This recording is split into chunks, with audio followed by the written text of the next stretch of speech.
Hey everybody, I'm Charlotte, the Gulf Coast Granny. How's everybody doing tonight? I'm just going to sit here and wait a second and let some folks come in. Um, my son just got home from his first band competition of the year. He's in the high school marching band, for anyone who doesn't know, and I don't think that's very many of you. But he just got home and they got superiors and everybody's happy, and it's going to be maybe a little noisy in here because everybody's getting settled, eating their snack. Poppy took him over to McDonald's and got everybody, I guess, hamburgers. I'm looking over there to see him. Um, and apparently he was really hungry today.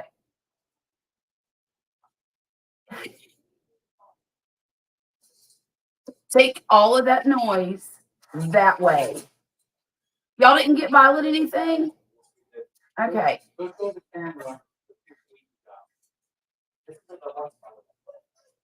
Anyhow, they're distracting me, and I apologize. This is a deluxe piece of chicken. This is a deluxe McCrispy. A deluxe McCrispy piece of chicken. Not even the size of my hand. Yeah, it's kind of small. You probably should have got 2 of those. He's really hungry. Take the boy to Subway. Oh, well, never mind then. Everything here closes at about, I don't know, they roll up the sidewalks here around 9 o'clock. Hey, Terry, how are you doing? Y'all, let me tell you something. It is allergy season in South Mississippi. My eyes are puffy. They've been watering all day. I'm congested. This is crazy because I don't feel bad at all, but I sound terrible. And I'm okay with that. I've been existing on Flonase and Zyrtec.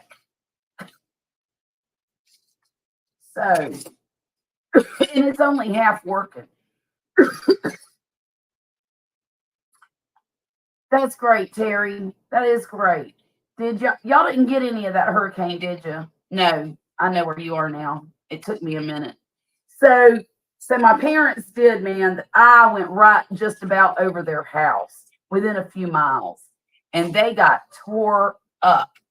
The west side of my dad's property is the prettiest, in my opinion, and it almost looks like a park because Dad keeps it nice and mowed, and the grass is green, and there's big, beautiful oak trees. And then the pond is right behind it, so that's, it's really scenic. Well, apparently a tornado went through there during the hurricane and knocked over about 6 great big oak trees, and he is heartbroken over it. Look, I get that it's not as bad as some other places, but I think we do have to recognize that other people lost some things too. And to my dad, those trees were very important to him. But as I said in my description, the good news is the stray pig survived. And I have henceforward dubbed the stray pig, I've given him a name, and it's Beefcake. Just saying. He deserves it.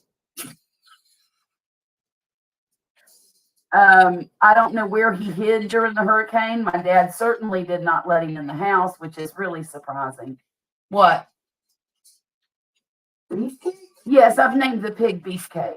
That's Poppy for y'all who don't know. You couldn't call him Bacon Dick or something like that? No, I thought Beefcake was very apropos. You don't like it?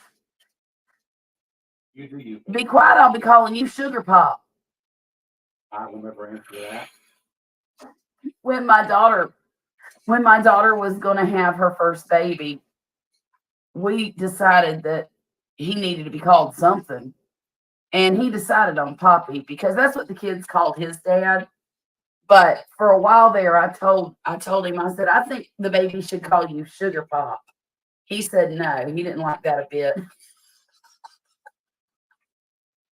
I thought it was cute, but I guess guys don't like to be cute. I grow a beard to cover this up. You think I'm cute? Sure, hon. I've been working on a camper.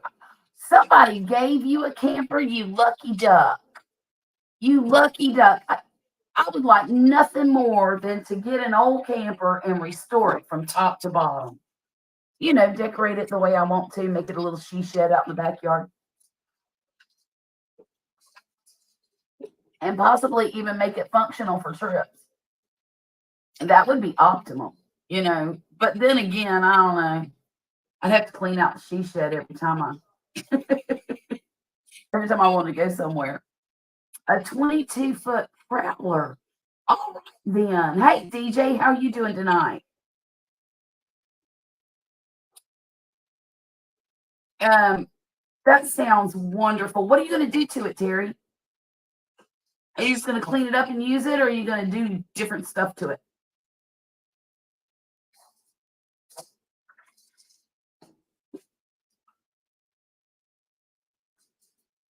So, y'all aren't going to believe this,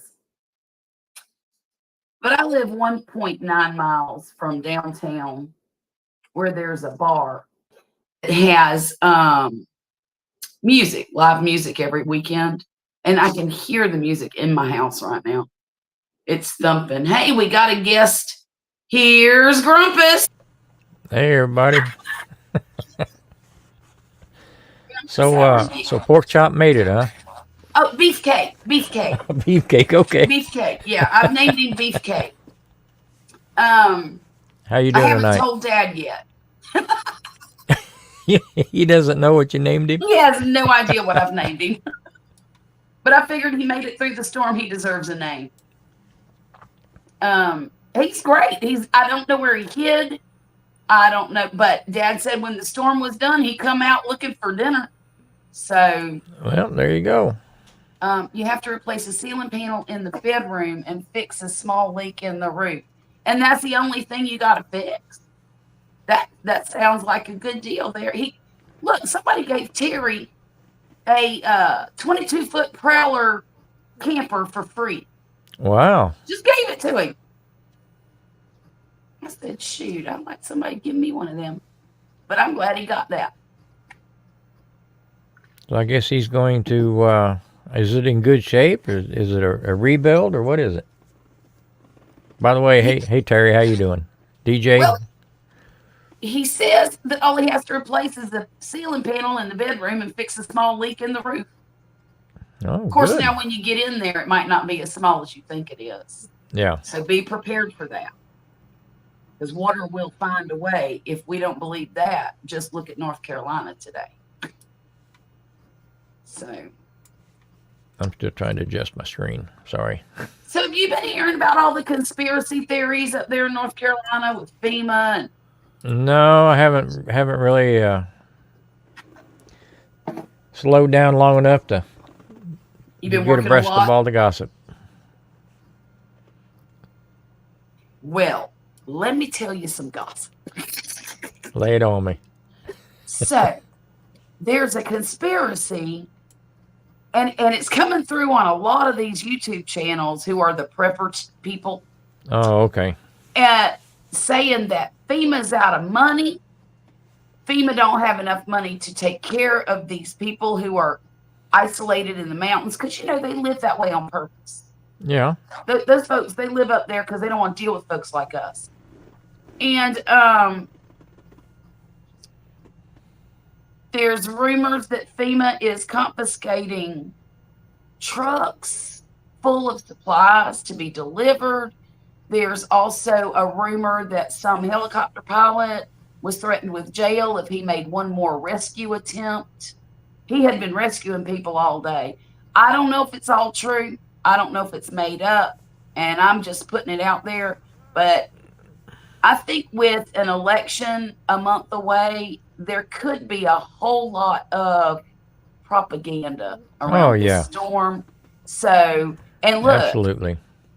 Just because it's the Republicans making the propaganda this time, don't think I love it. I could buy into FEMA running out of money. Oh yeah, I can buy into that because it's all gone to hotels and cell phones and food vouchers and stuff for people that don't belong here. Now we got no money for our own. So I Right, can and believe that. that would not surprise me. Would not surprise me. None of it would surprise me, to be honest with you. None Hey, of it. Lucy, how you doing? Hey, Lucy. But I would say take it with a grain of salt I don't pay much attention to that stuff. because, you know, every time remember Katrina, whenever they bad-mouthed all those rescue people? I will never forget watching it on TV from Virginia. I didn't live here yet. Yeah.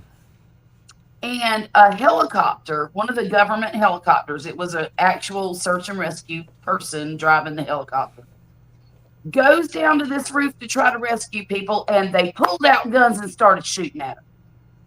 Well, my idea was, okay, go on lead, stay up there and die, stupid. Yeah. You know, but of course, I forget what happened after that. I was so shocked at seeing somebody trying to rescue them get shot at that I was floored. But I won't ever forget that because it blew my mind.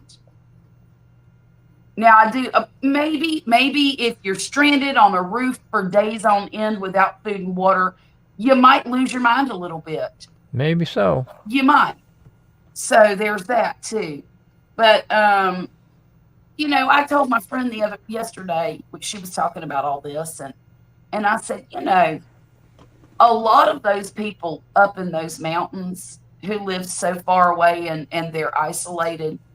Number one, they're there because they want to be. Number two, most of them probably know how to survive on just a little tiny bit. They know how to take care of each other, and they've probably been doing it for a lot longer than any of us know. Right. Generation after generation after generation. So, oh, I sure will, honey. I sure will. I'm so sorry, DJ. Oh, I got to send it to you on Facebook, don't I? Shoot. Well, I mean, I think the a lot of this prepper stuff. A lot of these guys have good ideas and be prepared. I can buy into all that, but it's kind of hard to weed through the tinfoil hats. Yes, it is, and that's why I never wanted my channel to be a prepper type channel. Yeah. And sometimes homesteading can border on that. You know, sometimes depends on who it is. DJ. There you are, Bubba. Put a shirt on, DJ.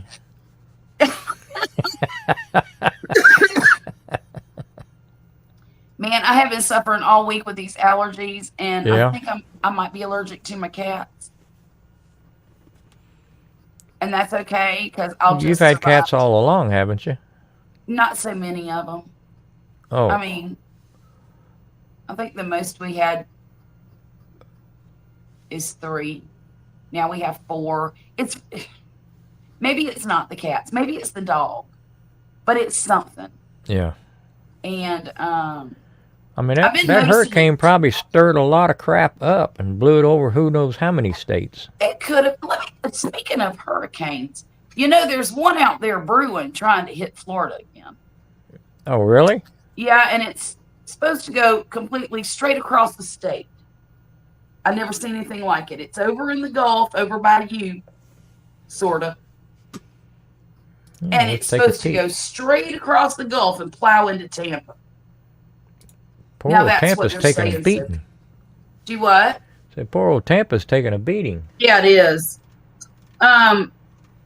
But here's the thing.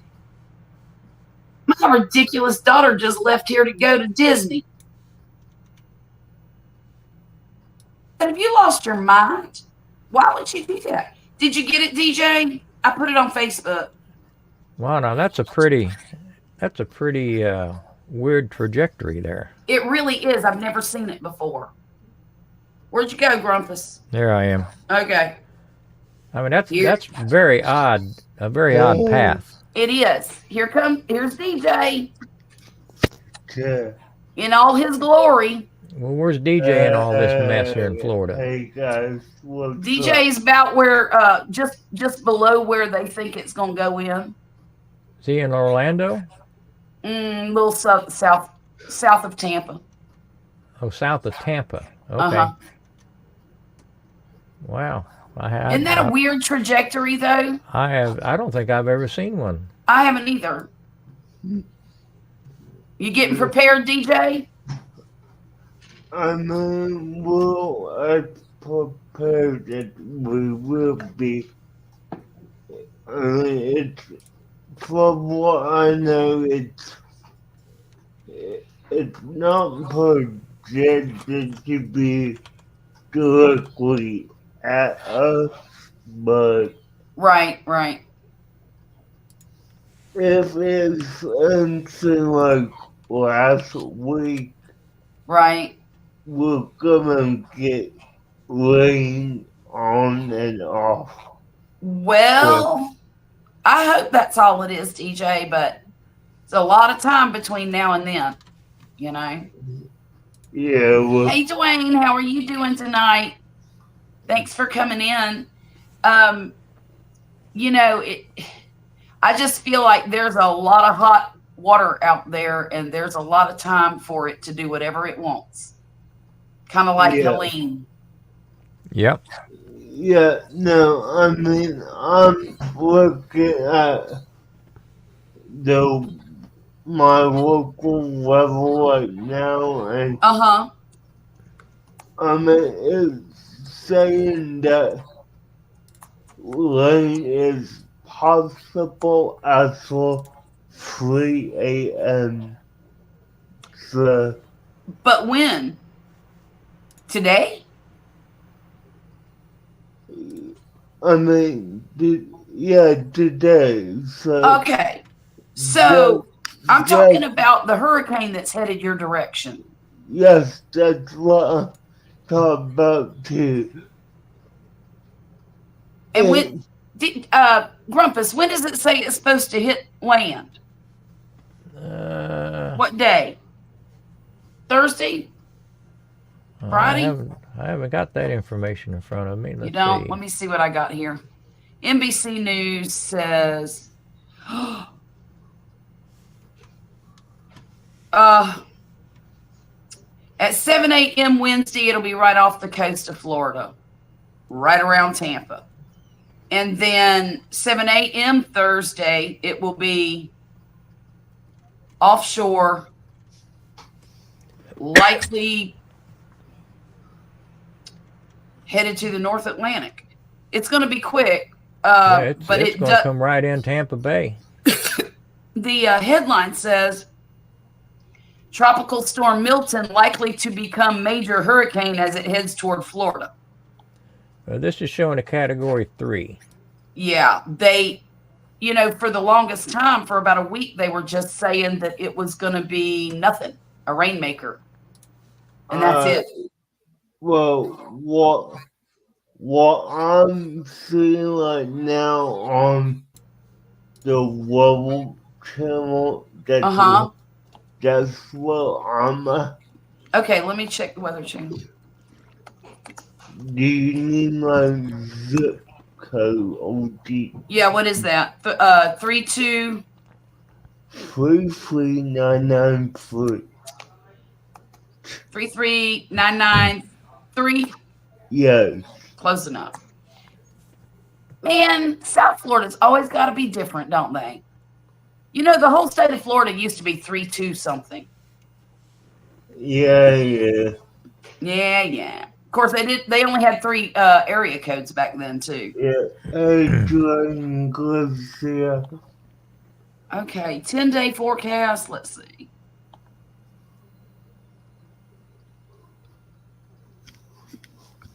Thursday, showers and wind. And that's all it says. Showers and wind. Yeah, but what I'm looking at is on the today Tropics. Oh, okay, yeah. Well, why would you? Okay.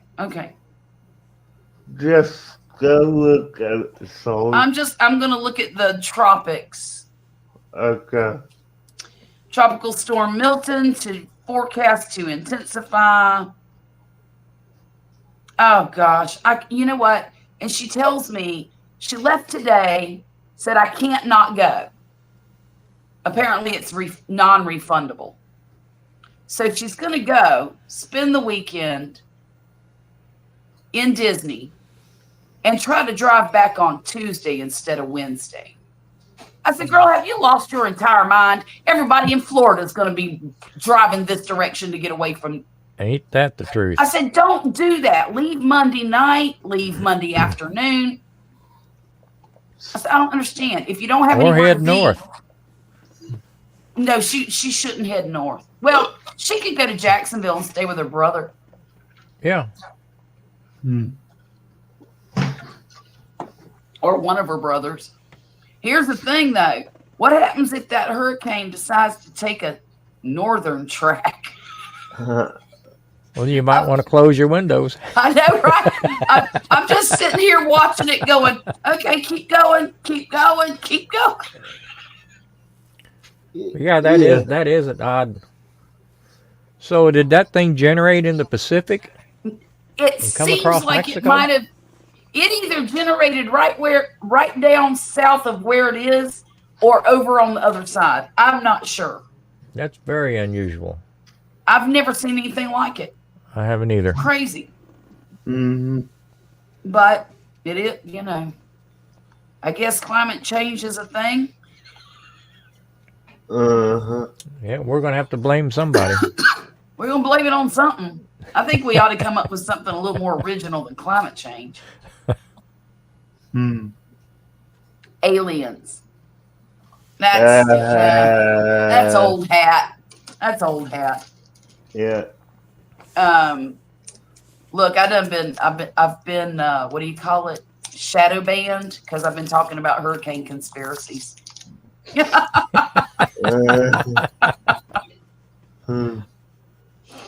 Oh my goodness. Yeah, Dwayne, I told her going earlier was a smart thing to do, but you know, I have learned something through all these years of parenting. And that is that people are going to do what people are going to do. And you have absolutely no control over anything they do. So I tried to shame her and say, you got my grandbabies in that car. She didn't care. It was almost 100 degrees today. Good God, Terry, that's crazy. It was Shouldn't nice y'all be here having today. blizzards already? It was really nice here today. I was out in it all day. I was out in it. It was a little overcast. Sun kind of peeped out a few times, and it didn't rain. It wasn't even super muggy here, which is odd. Yeah, pretty low humidity today. Yeah. He said 100 is too hot. I'll take early Yeah. low 70s. That's all right, Dwayne.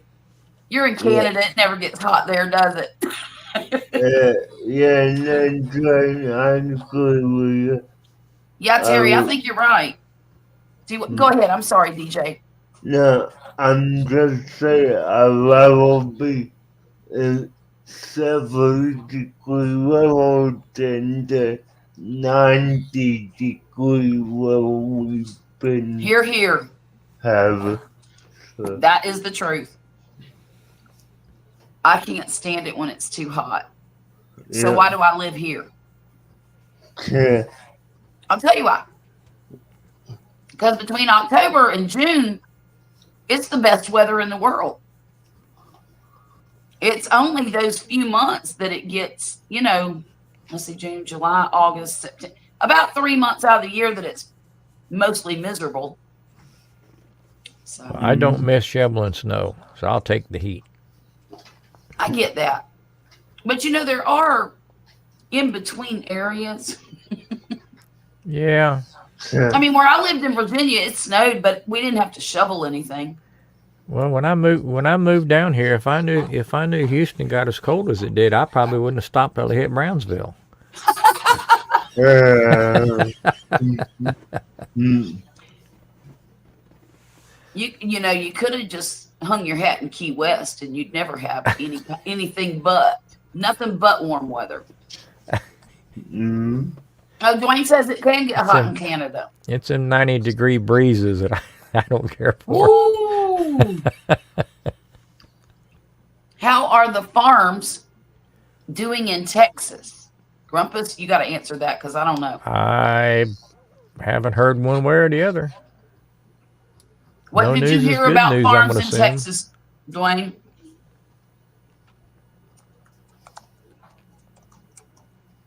Grumpus, I think we might be out of the loop. Well, it's either sit in front of the TV and listen to all this stuff, or stay online or Right. get things done. I've been getting some stuff done here in the last month or so. Nice. Well, you got your gazebo or what you call it covering. Yeah, I finished up my stacks today. Oh, very Okay. good. I had to figure out a Hey, way. bone tired. I had to figure out a way to anchor them down. Oh, yeah. I mean, yeah. they were. I think they were heavy enough on their own. I mean, heavy enough. I didn't want to bolt them together. Mm-hmm. But just as a safety precaution, I wanted to figure out a way to leave them into place until Sure. I decided to get up and take them down. Yeah. So I got that all figured out. Hopefully, I get a video edited on it, get something posted. Oh, that'll be nice. But Yes. any Well, drought in bone Texas- tired. Good night. I hope you have a great evening and sleep well. Yeah, nice. Yeah. Any drought down in Texas affecting the fire? I don't know. Now, I haven't had any rain here at the house to speak of in probably 3-4 weeks. Mm. We've had wow. maybe a 5-minute sprinkle here and there, Yeah. but no real rain to speak of. Not here at my house. Mm-mm. Yeah. No. I've been watering my yard every other day, and it's still got cracks in it. Well, Dad just had a hurricane that dumped inches and inches of rain. Yeah, he'd Pond is probably share. overflowing. No. He was out watering his some kind of. Oh, he got a Japanese maple. Oh, 2 of okay. them, and put them in the front yard, and he's watered them every single day since the hurricane. He said, "I can't let them dry out." No, Well, I get that. those are nice little trees. They are. They're great trees, and when they get big, it takes them forever to get any size on them. But when they do, they're beautiful. Yeah. We used to have a lot of them up in Virginia. Not but the area that I lived in. Yeah. All I had was a weeping willow tree in my backyard, but a hurricane came the first year we were there, and apparently blew it so hard that the roots pulled, and it never did recover.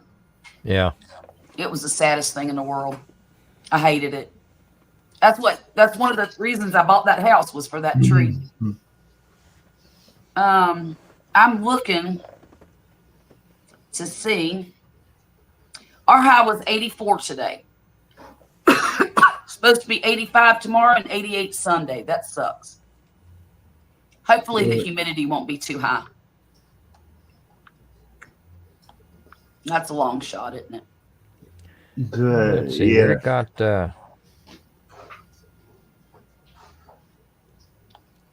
I can't go backwards. So I guess it got to 86 today.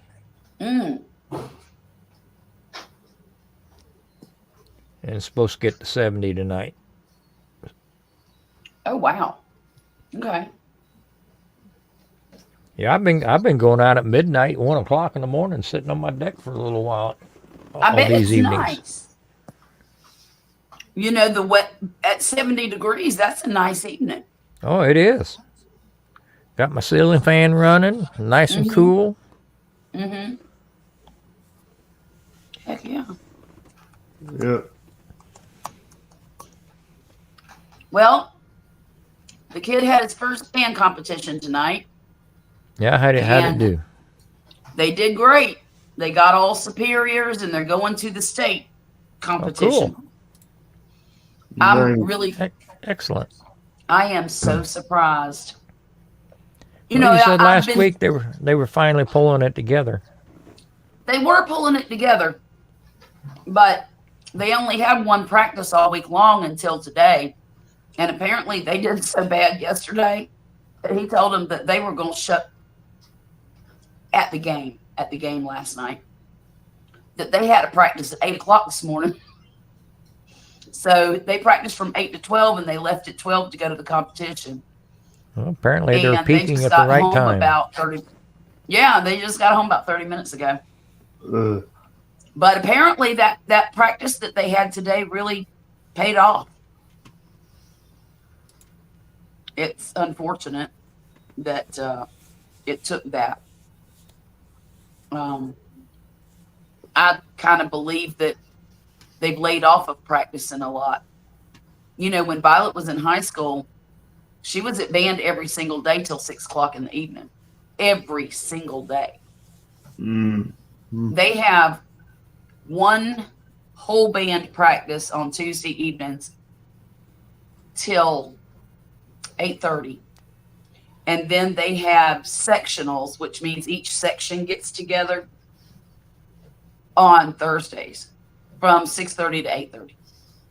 So it's kind of weird. Hey, Marcel, how you doing? Hey, Marcel. Yeah, just woo. So, you know, it is what it is.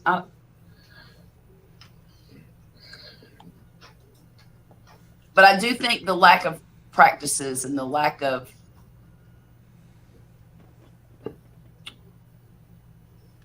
do you call that? Constant reinforcement. Yeah. Has changed things up a little bit with them. Well, they got to get in their rhythm. Mm-hmm. Get into to where everything just comes secondhand. Well, and you know, every year we lose kids who have 4 years at least experience Well, in that's the band. true. Yeah. And we gain newbies that have never marched in a band. So Yeah. Huh. Yeah, it takes an adjustment. I remember as a kid playing Little League. Mm-hmm. When I finally got into the senior league, Mm-hmm. which was the oldest boys playing, and Mm-hmm. you know they finally went by the wayside as they got older. Right. Well, we won. You know, our team won first place 3 seasons in a row. Mm-hmm.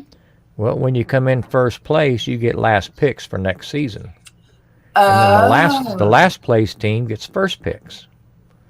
So after coming in first place for 3 years in a row, 3 years.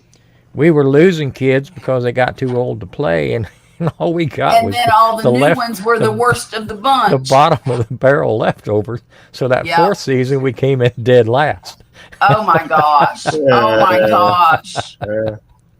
So, you know, it's a cycle. Yeah, it is. So it's got to be that same way with the band. Marcel, I sent you a link in your Instagram if you want it, hon. Huh. I made a video today too. Really? Yep, I sure did. Excellent. Actually made 2 videos today. What is wrong with your ear? Cat just gave me a free ear piercing. Boy, go to bed. Uh-huh. Let me guess, you're still hungry. No. Oh, yes. Oh. I'm waiting for Dad to get out of the shower.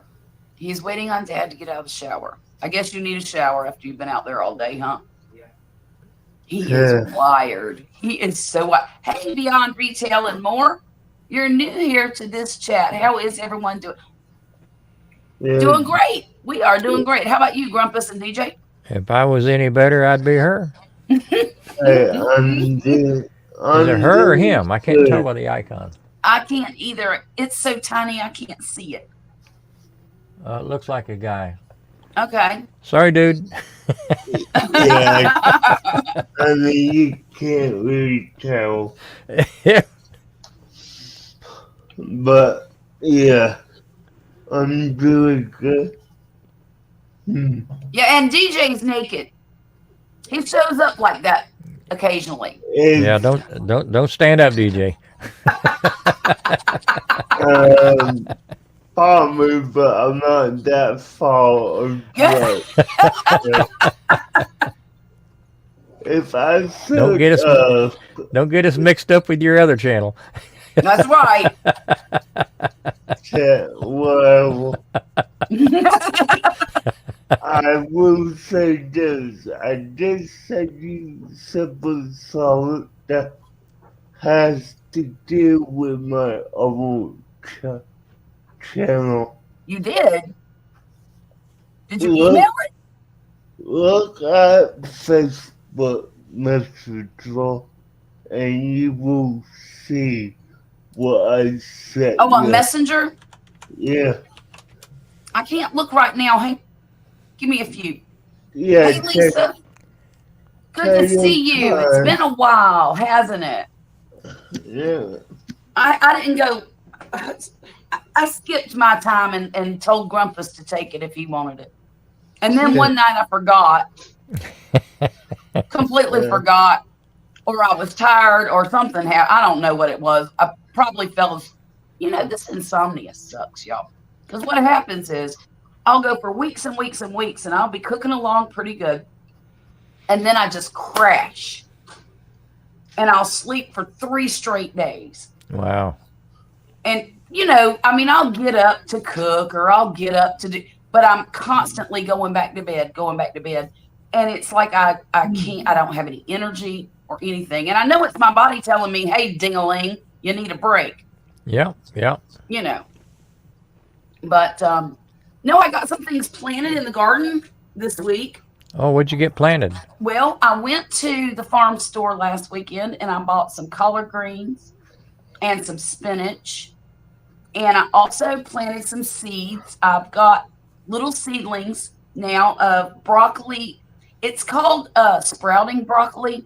I don't know if it gets a great big head on it or if it just has little shoots. Doesn't matter to me. With a lot of broccolis, what'll happen is that initially you'll get the first big head, and then you get the little sprouts. So I don't know if this one does that or if it just starts sending off shoots automatically. Doesn't broccoli bolt pretty easy? It does. Yeah. So when you plant your seeds, do you plant them directly in the ground or you start them in little pots? No, I start them in little. Well, I'm cheap, so I go to the Dollar Tree and I get those aluminum casserole pans with the plastic lid on them. Oh, okay. And they come in like sets of 3 for $1.25. Oh, nice. And so I put my soil in there, put the dome over it, and booyah, I've got a little greenhouse, basically. That's a great idea. Yeah. And sometimes, a lot of times, if I put holes in the bottom of the pan, what I'll do is I'll stick it on a cookie sheet. Because I can get cookie sheets at the Dollar Tree for $1.25 too. Wow. So it works out. And so I've got some bok choy growing in the greenhouse too. And I'm going to put those in. I planted onions. I've got a whole 25-gallon grow bag of cilantro. And I might put some more out there somewhere. But let me tell you what happened. So I've got this one garden bed, and it's probably in the worst shape of all of them, right? However, the soil in it's really good. And so I decided before I go ahead and solarize everything, I would use that to grow my collard greens. Well, a couple of weeks ago, I sprinkled some mystery seeds all over that bed, and nothing happened. And I was a little irritated because I watered them in, and I'm thinking, well, I'll get something. And the mystery seeds had rutabaga, mustard greens, and I forget. I think the other thing was kohlrabi, but I forget. Anyhow, what happened was a couple of my, three of my seed packets opened in the bottom of this box. Uh-oh. And they were all the same. They were the little tiny round ones, and I couldn't tell them apart. So I just scooped them all into a jelly jar and wrote mystery seeds on the top. So anyhow, I planted, what I did was this week when I what do you call it? Loosened up all the soil in that bed to plant the collard greens. I watered it all in, went back out there after a couple of days, and guess what's coming up? Mystery seeds. Well, I'm like, that'll really? be fun. Are you serious? And it looks like it's covered in weeds, but it's not. That'll be fun. I think it'll be fun too. I'm real excited to see what comes up. I bet you it's mustard greens. I bet you what I'm seeing right now is mustard greens, because those take the least amount of time to germinate and come through the soil. And it's only been, what? I think I planted the collard greens on Tuesday. So there you have it. But I got that 6-foot swimming pool full of mustard greens right now. So how tall do you let your leaves get before you start cutting them? On the mustards or the collards? On the mustards. Um, Oh, either well, one, really. I'll tell you, a lot of times I plant them so thick, Grumpus, that they hardly have room to move. So what I do is, as they get, if some get taller than the rest, I just pull them out. Okay. And then I cook them. And then that will happen again. Some will shoot up taller than the rest, and I'll pull those out. And by the time spring rolls around, I've still got mustard greens left. And usually they're like, I don't know. So you foot or pull so tall. you pull the whole plant. You don't just cut the leaves at the ground. Yeah, because what I'm doing is thinning Okay. throughout the winter time until I get enough space between them that they can bush up and look I like, got But then after that happens, then that's what I do. I pull a few leaves off of each plant, and I'll have collard greens till they bolt. Not collards, mustard greens. And I do the same thing with collards too. Mm. But I got all kinds of stuff here. I bought Boston pickling seeds, romaine lettuce. Now, look at this. I want you to see. This is 1/2 ounce of dinosaur $1? kale for $1. Mm. 1/2 ounce. That's why I buy my seeds at the farm store. Well, I was at Lowe's today Uh-huh. and looking at the plants, and I thought, well, maybe I'd get a couple patio tomatoes or something like that. They wanted $10 for a tomato plant. Ain't that the most ridiculous thing in the world? And I'm thinking, okay, if I plant 2, that's $20 if I buy 2 of them. And I'm not going to get $20 worth of tomatoes off of them. I can guarantee you that. Right. Might as No, well you just go to won't. the store. Mm. I know they taste better straight off the plant, but that's Yeah, but you might be able to get it from a maybe in a couple of months they'll be $20 in the store too. Who knows? Oh, Lisa, I love bok choy too. That's delicious. I've never had kohlrabi, but I know how to spell it. You know what? It tastes like a combination of broccoli and something else. I don't know what the something else is, but it's got a broccoli-ish flavor to it. Maybe a turnip. Like a turnip and a broccoli had a baby. Look at Marcel there. Came in there out of left field with some beets. Huh. Who said something about beets? Marcel. Marcel, don't you be talking about beets. Yeah, I think she just flexed. She did. Don't be flexing on me, girl. She's plotting against me, y'all. You know why I grow kohlrabi, Lisa? Because it looks cool. It does taste good, but it looks cooler than it tastes. I've got the purple kind and the white kind. And I'm very excited about that. Marcel, you know I can't never grow a beet. This is the year, though. This is the year. I got the soil right. I got everything right. I started some in the greenhouse. They're about this tall right now. Probably by some midweek next week, I can put them in the ground. I started some in one. I have 2 grow bags for beets with the same soil and everything. And I'm going to put the plants in the smaller one because there's not a lot of plants. And then I'm going to put the seeds in the big one, and I'm going to put hundreds of them in there. Now, can't you also eat the beet tops? Yes. Yeah, I don't think I've ever had those. They're good. They're really good. And they're great in a salad too. Really good in a salad. But and that's the only way I've been able to eat them because I can't get them to, never mind. We're not talking about it. That was then. This is now. Oh, they are. They are. I agree with you 1,000%, Marcel. I love pickled beets. Love them. Now, if you haven't roasted beets with some olive oil and maybe put them in some sea salt with some rosemary. Oh my gosh, they are fracking delicious. Yeah. Absolutely.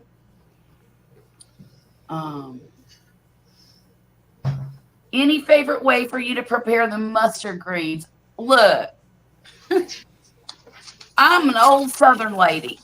So every kind of green that I make usually has to have ham or bacon in it.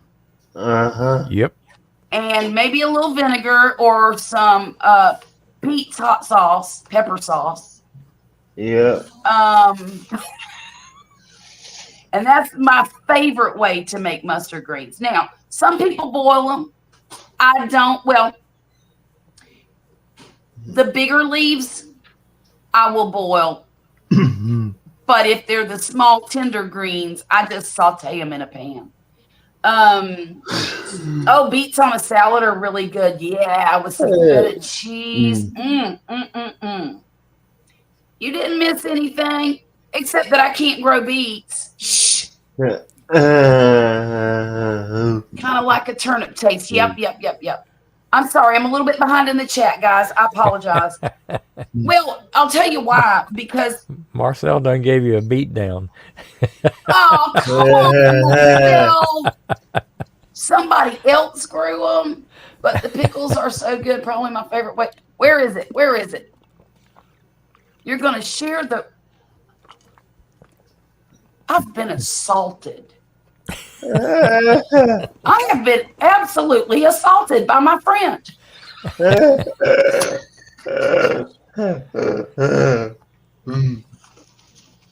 And shamed beyond measure.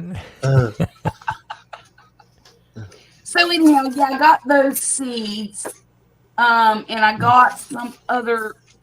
Well, I did have to get these Lisbon bunching onions from one of them box stores. I forget if I was at the orange one or the blue one. And then I also got some sugar snaps because Murphy. Well, I like sugar snaps too, but Murphy really likes them. I prefer them raw out of the garden, and Murphy likes them cooked. All right. The secret's coming out. We're finally coming clean. Wait. I don't know. Where am I? I bought them at.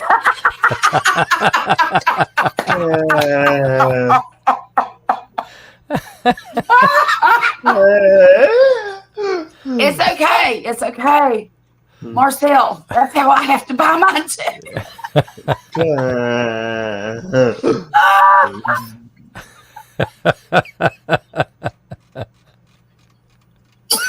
At least I don't feel so bad now. Oh, heck, the roasted beets are so good. That's how we do. Really? That's how you do it too. I love roasted beets. And somebody, I forget who it was, told me that I should roast radishes because I don't care for radishes. I've never had that. But Yeah. it was my girlfriend Cindy. She said, Charlotte, have you ever tried them roasted? I said, who would roast a radish? Because I don't like them. So I'm thinking, I'm not putting them in my oven too. And she said, roast them with your other root vegetables. They're delicious. And I'm going to try that. Try it. Yeah, I would try that because I I'll- love roasted potatoes and turnips. Yeah. And, I love any kind of, most roasted vegetable. I even like to put roast broccoli. It's great. Gets a little crispy on the edges and it's so good. And look at here. Wait a minute. Dwayne says he loves radishes. Well, the only reason I'm growing them is because Poppy likes them. Yeah, I like them too. But usually I'm eating them raw in a salad. Yeah. I've got some here that are called Spanish black radishes, and they are black, just like, I mean, they're blacker than the soil. I can't remember. They're white on the inside and black on the outside. And those suckers are hot. Oh my God, they are so hot. I'm like, man, these should kind of be in the same class as those wasabi radishes because they will clear your sinuses right the heck out. Your grandmother made pickles. One made pickled turnips. I've never heard of pickling a turnip. But you know, back in the day, people pickled just about everything because that was a great way to preserve stuff. Yeah. So, I mean, and it was very common. You know, even my stepmother, who did not grow up in an era where you had to pickle everything or smoke it or whatever to preserve it, she still, when we had dinner at night, there were always pickles on the table. She would set the table and she'd have a little tray with sweet gherkin pickles and a little cubed up cheddar cheese.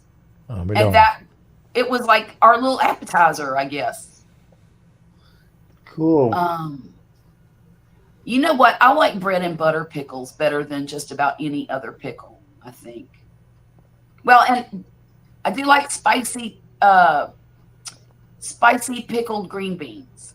I like those the real sour pickles that come in the individual in the package. Oh yeah. Yeah. I mean, those I'm things not are a fan of those. almost a meal, but they are so puckery. Yes, they are. I used to get those kind at the skating rink when I I love was a them. kid.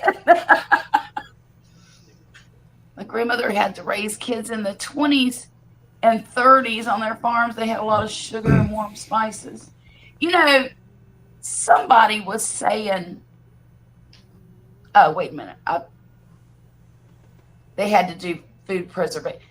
Somebody was telling me the other day that some of these folks who lived through the Depression, and let's say they lived up in the mountains of North Carolina or in the wilderness out west or wherever, they were so self-sufficient that they didn't even realize there was a depression going on.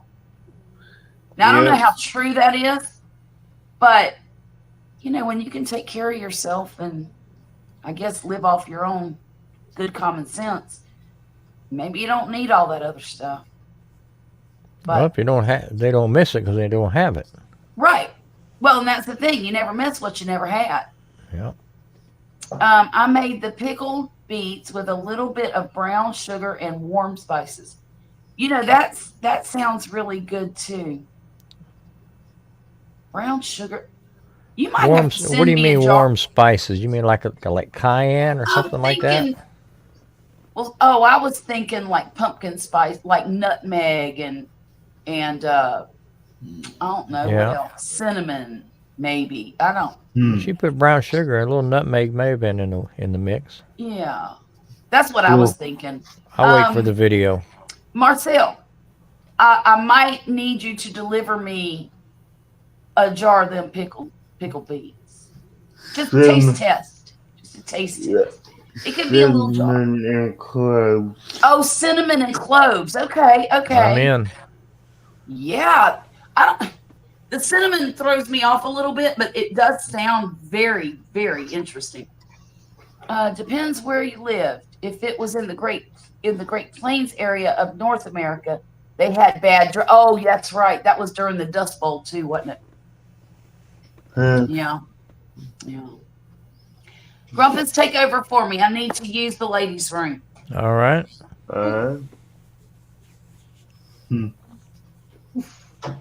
So my grandma used to pickle beets and red onions, and she'd just drop a clove of garlic down there. She didn't cut it or anything, just dropped it down there and put it in the refrigerator for maybe a week. And they were so good. I mean, it wasn't overpowering with the pickling at that point. Nice. But even as kids, man, we just lap that stuff up like there's no tomorrow. Cool. So DJ, what you been up to? Not much. I've been getting back into making videos. Yeah, did you take a little rest? Yeah, just haven't been. Well, I mean, let me put it like this. My main computer that I use, I did a update on it, and the motherboard got fried. Let's say that. Oh yeah. Yeah. So. Well, sometimes you got to take a break. I mean, it's it's a good thing, but sometimes it's a bad thing because you get into a rhythm of putting out videos, and that's your norm. You just crank them out every once in a while. But when you take a break, it's hard to get back started. Yeah, it is. But I'm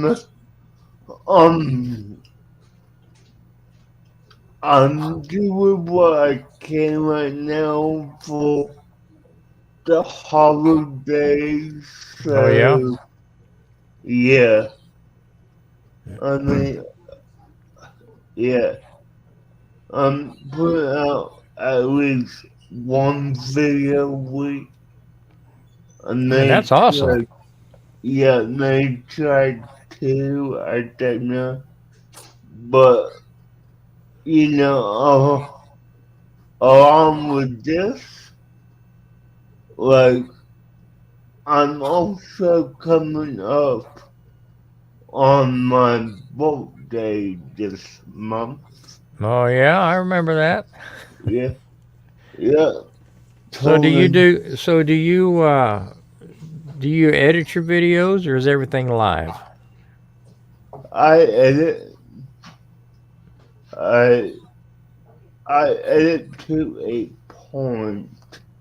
Let's say that, because there are some where I just mess up like a word or two, and I could carry on the proper. But then there's worse that, and it's been difficult for you, I know that, but there's some where you just losing your train of thought and you have to cut it all at once. So, yeah. Yeah, well, I've videoed me doing these stacks, and I've probably got, oh gosh, I probably got 6-7 hours worth of stuff recorded. Oh my goodness! That I'll probably trim down to maybe a 5-10 minute video, maybe less. Yeah. Oh wow! I don't film that much. When I'm making a video,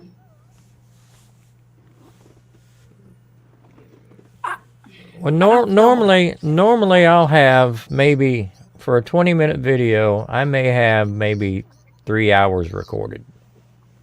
Uh, But on this particular one, yeah, I'm hey, kind of jumping all India. over the place, and I'm going to piece it together and then voiceover.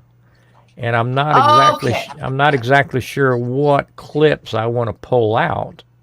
Yeah. So Right. I may have a a 4 minute segment that I've recorded, and I'm only looking for Okay. maybe 15, 30 seconds out of it. Yeah, I got it. Right. So I Right. keep going back and forth and redoing and Yeah, trying to no, see a little that, screen on a camera out in daylight's kind of hard, so I don't know if I'm centered or Yeah. not. yeah, So Yeah. that makes sense.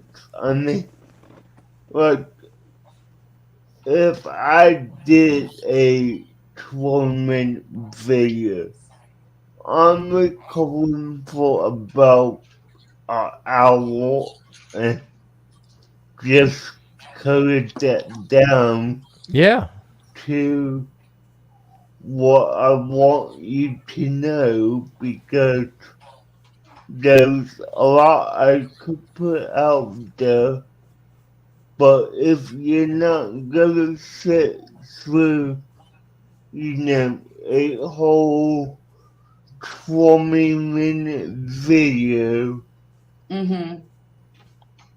I need to get the important parts out there fast and quick. well, I mean Right. when you're in front of the camera, it's a whole different feel than when you're going back and looking at it from the other side of the camera. Right. Right. Yeah, Right. Right. And Hey, sometimes honey. I don't post nearly the video that I thought I was filming. yeah, Poppy's talking to us now. Hey, Wesley. Um, exactly. I wanted to tell Dwayne. I ever since I saw his comment about how he wished his grandmother had taught him to make borscht. It's his favorite soup, and there's a lot of recipes on the internet for it. Mm. Um, and honestly, I don't know how it's good, but I'm going to take your word for it. I mean, this lady here even put beans in it. And I don't think beans belongs in borscht. Maybe I ought to look at a different recipe. I Donna, mean, do you hear my dog crying? yeah, She's and whining to go out. I will remind you of this, Charlotte. What's that? People cook a lot differently than we expected to. That is, Like, yeah. oh, put a bowl of milk in Well, it. she used chicken broth, and I think traditional borscht uses beef. Yeah, okay, Yes, it does. Well, you know what, Dwayne, if you want to see how to make traditional borscht, look up Babushka Cooking, traditional Russian borscht. Oh yeah, he's good. And that recipe looks really, really good. I glanced over it and looked at the ingredients and stuff, and it looks a lot better than the first one that I looked at. Truly, and richer and, in flavor, rich flavor. I could see how that would be good. I might have to make that one day if I could ever grow a beet. I don't know how many beets I need. How many beets? One small beet. I only need one, and a small one at that. Wesley, you're funny. What did he say? That's not a dog, she's a Oh, she's demon. not a demon rat. She's the dog that will never die. She's a zombie dog. They are healthy. Yeah, this guy put corn in it, I think. Hang on.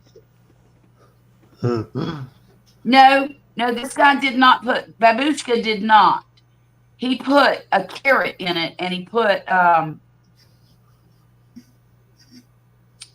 sour cream on top, I guess. It looks really good, but I'm sure you could put whatever you want into it. Soup is soup. Let me take this dog out. You ready to go out, girl? Come on. Yeah. So Wesley, are you not a fan of the dog? You know, she's just old and difficult now. It's probably time for us to start thinking about how much longer her future's going to be. Yeah. Yeah. You know. Yeah, that's a rough one. It is. But she's going to make it a lot easier if she keeps peeing all over the floor. I mean, I hate to say it, but. Well, I mean, yeah. Yeah. Can't exactly put them in an old dog's home, can you? No. And putting a diaper on her would be ridiculous because she just chew it all. Yeah. Yeah. So there's that. And she's getting to where she smells bad all the time. All the time. And it's not just peeing on herself smell. It's something else. I don't know what it is, but it's gross. Was Constantly have to bathe her. Something that would kill. Do what? Look at Wesley's latest comment. Nothing's gonna kill her. Something will. Yeah, Something or that's somebody. what I'm There's saying. something will. But hey, did I show y'all my new project? I made a little coin purse. Isn't it adorable? What is that? Nice. It's a I'll be coin darned. purse. And I stuffed it with yarn ends. But just to make it, How cute is that? Isn't that adorable? I thought it was a Christmas ornament when you first held it up there. Oh, yeah. Well, I can make, you know what? I can probably make Christmas ornaments. Nice. But I loved it. I absolutely loved it. I don't know if I'll ever use it for anything, but I really like it.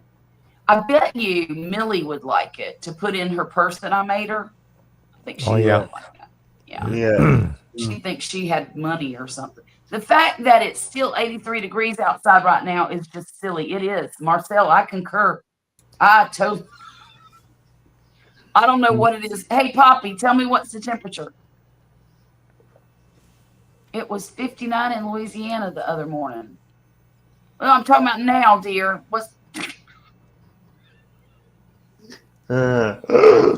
Wesley, I mean now.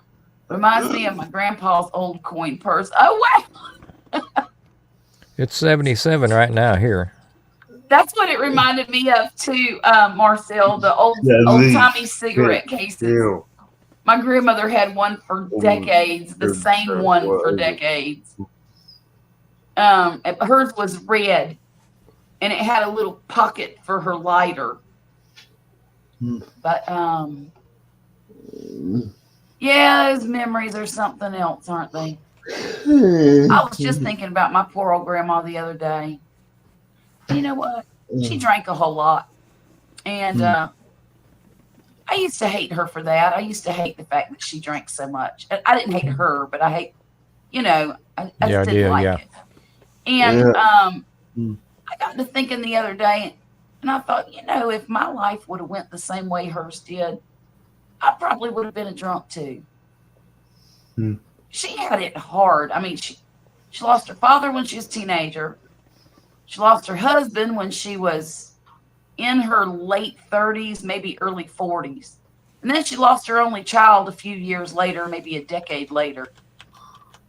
And then she ended up having to take care of my great-grandmother, her mother, for 20 years afterwards. And that woman was the most difficult person on the planet. I mean, she was cantankerous old heifer is what she was. I loved her, but she was cantankerous as she could be. So, Huh. You know, my wife had a grandma that was they called her Greyhound Granny. Huh. She'd go someplace and stay till she wore out her welcome, and she'd move on to the next one. Oh, that's funny. Greyhound Granny. Yeah. Well, my dad had a great grandmother. Well, actually, it was his grandmother, my great grandmother. And her name was Dolly, but everybody called her the Gray Ghost because she had this really black hair. She dyed it black. I don't know what the real color was. But her skin, I don't know if she wore powder on her skin, but her skin was white. Just white. Huh. And they called her the Gray Ghost. Yeah. I married the most difficult woman on the planet. I don't want to hear that mess. Hey, be careful what you wish for. You might get it. That's what my granny used to say to me. Yeah. To sleep with one eye open tonight. That's right. Huh. That's right. Sorry, I'm gonna call it a night. You just let me know when you look at message and let me know what you think. Well, I will. I will. As soon as I see it. Thanks for coming up, DJ. I appreciate you.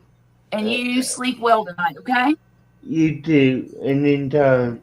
Good Bye-bye, seeing you, dear. DJ. No, the ones you're thinking are Misty's. I know what you're thinking of. I got some of them right over here somewhere. He did not marry the most difficult woman on the planet. Well, you might have. I You- thought you I might got have. that one. Huh? Oh, you thought you got that one? I thought I got one of them. Maybe we're just difficult in different ways.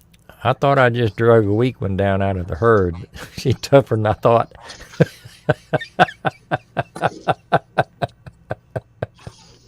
Make no mistake, Poppy did not think that he did that.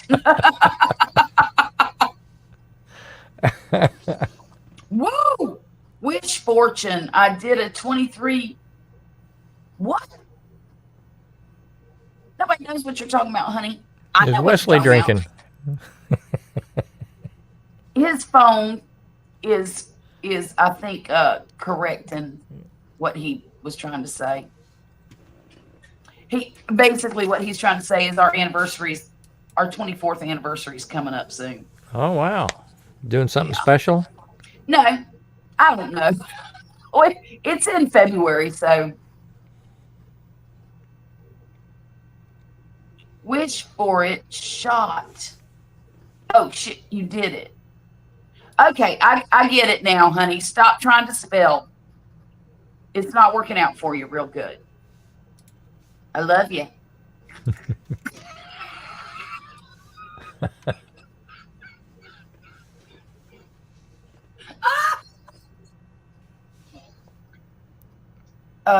Yeah, I get it, sweetheart. I get it. I think that F word was supposed to be an F word.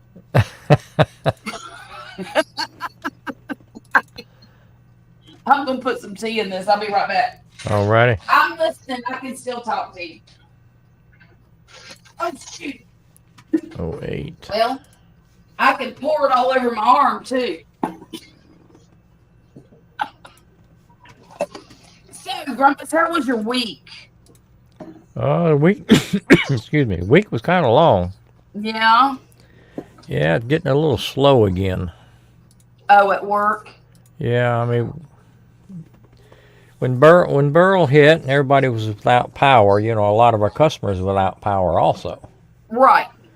So once they got back online, they're behind, so they're pushing me for You were for playing product. catch up. In which case, you know, we're behind because we Right. weren't working either. Right. So it was rush, and then all of a sudden, you know, we run out, about to run out of work again. Do y'all do any government work? I don't As have far- any government projects, but I have customers that have government stuff. I see. I mean, I've got a customer in Florida Mhm. that is a government type deal, but they hardly order anything. Mm. There's not a lot of stuff goes towards Florida Right. because Florida doesn't really produce a whole lot, and so to get people to take things to Florida, you got to pay a premium because they generally come back empty. Oh. Because there's nothing. Because there's nothing for them to pick up and bring over. I mean, back you with got them. fruit and stuff like that, but as far Right. as industry type things, there's Mhm. not a whole lot. Mhm. I mean, that's what I hear. Well, Because I always wonder why is the freight so expensive going to Florida? It's like Yeah. it's like twice the price of sending something to Georgia. Well, something. it's about the same distance, Yeah. but Yeah. that's what I was told because you can't. There's nothing to bring back. That's interesting. I mean, you're right. There isn't industry. There is tourism. That's their major. Yeah. What do you call it? Well, I mean, Industry. Their major service industry is service type things, service. but there's nothing manufactured. Not a whole Right. lot. I mean, you got the ports and things like that, but nothing's really manufactured. There's a lot of military in Florida too. Yeah. MacDill Air Force Base. There used to be 3 bases in the Jacksonville area. You had NAS Jacksonville, and then you had Mayport. You still have those. They used to have Cecil Field, which was a jet air base, but they closed that down. And now a lot of military contractors work out there on military aircraft. And that's what the boy's dad did. He would get contracts with Boeing to fix their aircraft. And that's what his business was. And it looks like. Well, when it slows down, it just makes the weeks that much longer. Yeah, I'm sure it does. Yeah. Look, I got some lifesavers the other day. I haven't had these in years. I haven't seen those in years. I know, and they are so stinking delicious. Where'd I get them? Hobby Lobby had them. Now, mind you, it might be leftover stock from the 80s. Hey, And that's okay with me, they found a box way back on the shelf. right? Oh, Wesley said Chris Craft and Donzi are all made in Florida, too. Speaking of Chris Craft, we haven't had a boat update in a while. What's going on, Wesley? Tell them all about it, honey. It's about to turn into a garden bed. That's what I was getting ready to say. I hope he's still working on it. You'll have a thing full of dirt. I will. No, I won't, and I'll tell you why. That was the video I worked on today, was showing the termite damage in the garden and why it's a bad idea to use wood beds in the South. Well, you just can't find any. They don't make any decent treated lumber anymore. No. Now, I will EPA's say, moved in and all the stuff. I've got a deck now that's, oh gosh, it's probably been in the house. It's over 35 years old. oh, wow. And I pulled a couple rotten boards up last weekend. Right. And the 4x6s underneath it are still just as solid as the day I put them in. Mm-hmm. And I got some stuff that I've used in the last 2 years that has just rotted down to nothing. It was supposed to be ground contact. So all the goodies that they put in the old stuff. The arsenic and the EPA is clamped down because they're afraid I'll go out there and lick it. because now they just have to heat treat it or something like that. They're afraid I'll get out there and lick my deck or something like that, and so they're protecting me from myself. So I don't know. Like you need that. I'm turning into when I was a boy. Right. I will say that when we bought the untreated wood during COVID, It was, hey, Rolfus. It was a necessity because I was not going to pay $30 a board. Yeah. You know, and they were 10-foot boards.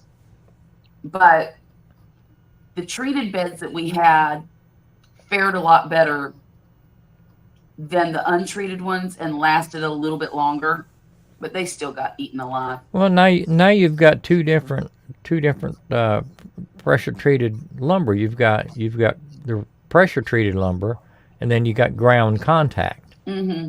Mm-hmm. And if you're not careful, they'll get mixed together, and you're buying something, putting it on the ground. It was just not going to They were last. supposed to be on the ground. In fact, that's why if I need treated lumber, I go to Home Depot. Okay. Because Lowe's carries both of them. Home Depot only carries ground contact.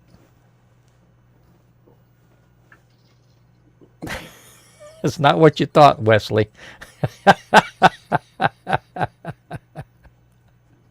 Don't be having deck envy.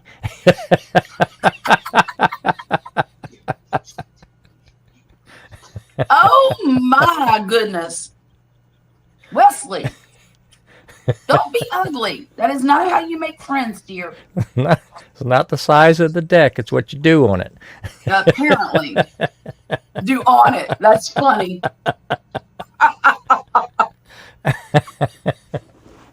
Oh my God. Stop.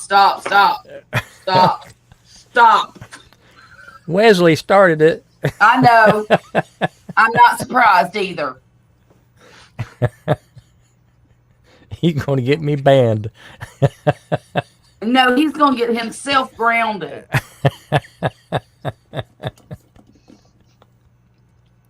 I'll make him watch Dinah tomorrow.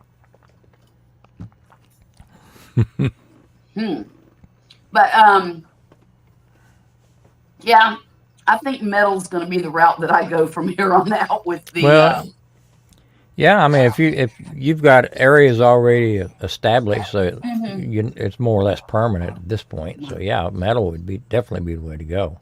I think what I'm gonna do is lay down weed cloth over the whole area, and then I'm gonna spread out construction sand on the whole area. My dad made a comment to me the other day and said that he had this big pile of sand in his yard and there ain't a weed in it. Weeds don't like to grow in sand. I said, you know what? I think you're right. And I think I'm going to use it in my garden and try to keep the weeds down out of my beds. Yeah, I used roofing gravel. Oh, okay. Roofing gravel is kind of like pea gravel, but it's all odd shapes. So they interlock real easy. Oh. And years ago, I killed all the grass. I laid some weed guard down, put this roofing gravel on top of it, about 3 inches. And any weeds that would manage to pop up, just walking through the gravel would just grind them down to nothing. Oh, yeah. I didn't think of that either. Because I looked at pea gravel, but you know, when you step on it, it just gives way under your feet. Yes, it does. With this roofing gravel, what they call roofing gravel, it'll lock itself in and really and be be a nice a more surface. sturdy surface. It'll hold you up. It won't. Your foot won't sink down in it. And where do you get that? I just got it. Someplace that sold dirt and mulch and gravel, and had them bring me a couple yards out. And me and some of the neighbor kids, I paid them to come over and help, and we just wheelbarrowed it around. The hardest part about weed guard is keeping the dirt off the top of it. You know, you start laying your weed guard down, and people get to stomping on top of it, and they got dirt on their shoes, or if it's a muddy day, and it defeats the whole purpose, because you want to keep dirt under that guard instead of the top. Poppy, you're going to be doing all the work, most of it, and She knows a guy. I do. I know a guy. And you're on a mission to find me some roofing gravel. So are you going to use like a corrugated galvanized metal, like Mhm. for? Mm-hmm. Okay. I already have one. No, that's not true. I have one already built and out there. It's got a little bit of dirt in it, Okay. soil, whatever. I have two more in the greenhouse in a box ready to put together. Now, the one that's already put together is like 9-ish feet long and 3 feet wide, which is really kind of perfect for me. But I got this great sale, $39 for two. Why not? So I bought them. And I'm about to buy some more Friday. Friday, Okay. I'm probably going to buy either 2 or 4 more. Now, the ones I bought that are in the greenhouse, they're the rounded ones, the oval shaped ones, and they're only 2 foot by 4 foot. But that'll be okay for things like mustard greens and stuff like that. It'll be fine. I don't think I need but maybe 1 or 2 of the big beds. And then I'll separate everything out in the smaller beds. But I'm excited about it. I got all different colors and I think I'm going to make it a happy garden. What's in it for you? Food. Nah. Nah. I might give him a week of no harassment. Ooh. There's your challenge. Might want to take that one, Wesley. Might just want to take me up on that. That don't happen often, does it?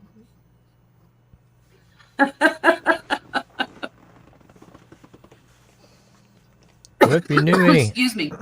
if you knew any farmers in your area where you could maybe pick up some used stock tanks, maybe some that have started leaking a little bit, Mm-hmm. and use those, they would hold dirt all right. Oh, definitely. And I thought about doing that too, using stock tanks. But I don't know anybody Yeah. around here. And I've looked on Facebook Marketplace. It's not something. If stock tanks go on Facebook Marketplace, they're gone that quick Yeah. in a flash because people want them for the same purpose. Now, there is a guy that lives down on the beach side of the railroad tracks, and he used old John boats, and he's There's an got idea. trellises built that look like sails on Okay. a ship. Just the coolest stinking garden beds. That would be a change. Yes, it would. So, honey, why don't you go find me some old beat up John boats that are metal. Wait till the next hurricane, they'll come to you. They'll come to us. Just have to Grumpus, drag I them back swear to real you, quick. That is the craziest thing I've ever seen in my life was after that last hurricane, and there were freaking yachts on the highway. Yeah. You know, like 40-foot carvers, and I've seen that here, yeah, over in Channel View. that is the craziest thing in the world. I had never seen anything like it. Yep, there Till was that boats day. sitting on I-10. Yeah. I hope we don't have any more hurricanes like that. I'll tell you what, though, that Gulf is sure stirring up some ugly ones this year. Yeah. Really ugly, and I hate it. Well, I haven't put my generator away yet, so I don't think we're going to have another Okay. one. Maybe I should just go buy one in the next week or so, and we won't get one either. Well, I'll tell you what. What's the last one we had? Not the last one, but it was Ike.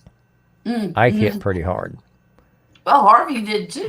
and about 3 or 4 months after Ike is when I bought the generator. I bought a quart of oil to go with it.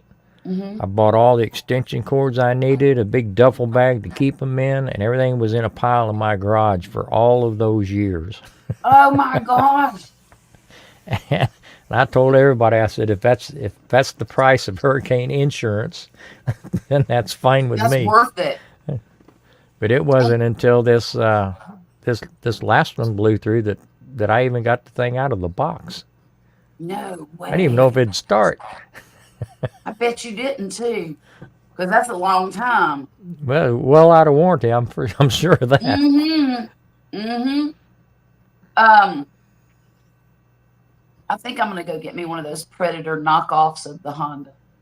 Yeah. I think I don't know why not. I think it'll use more fuel than the Honda, but I can also get more wattage. Here's something I want to know, and I don't know if you know the answer to this or not. I'll make something up. How would you wire your house to plug into a generator like that? The whole house. Well, that's not a big enough generator to even mess with that. Well, I mean, like if I got a 5,000 watt or a 6,500 watt or something like that. Well, I'm not sure. It depends on the code in your area. Now, where I'm at, you're required to have a transfer switch.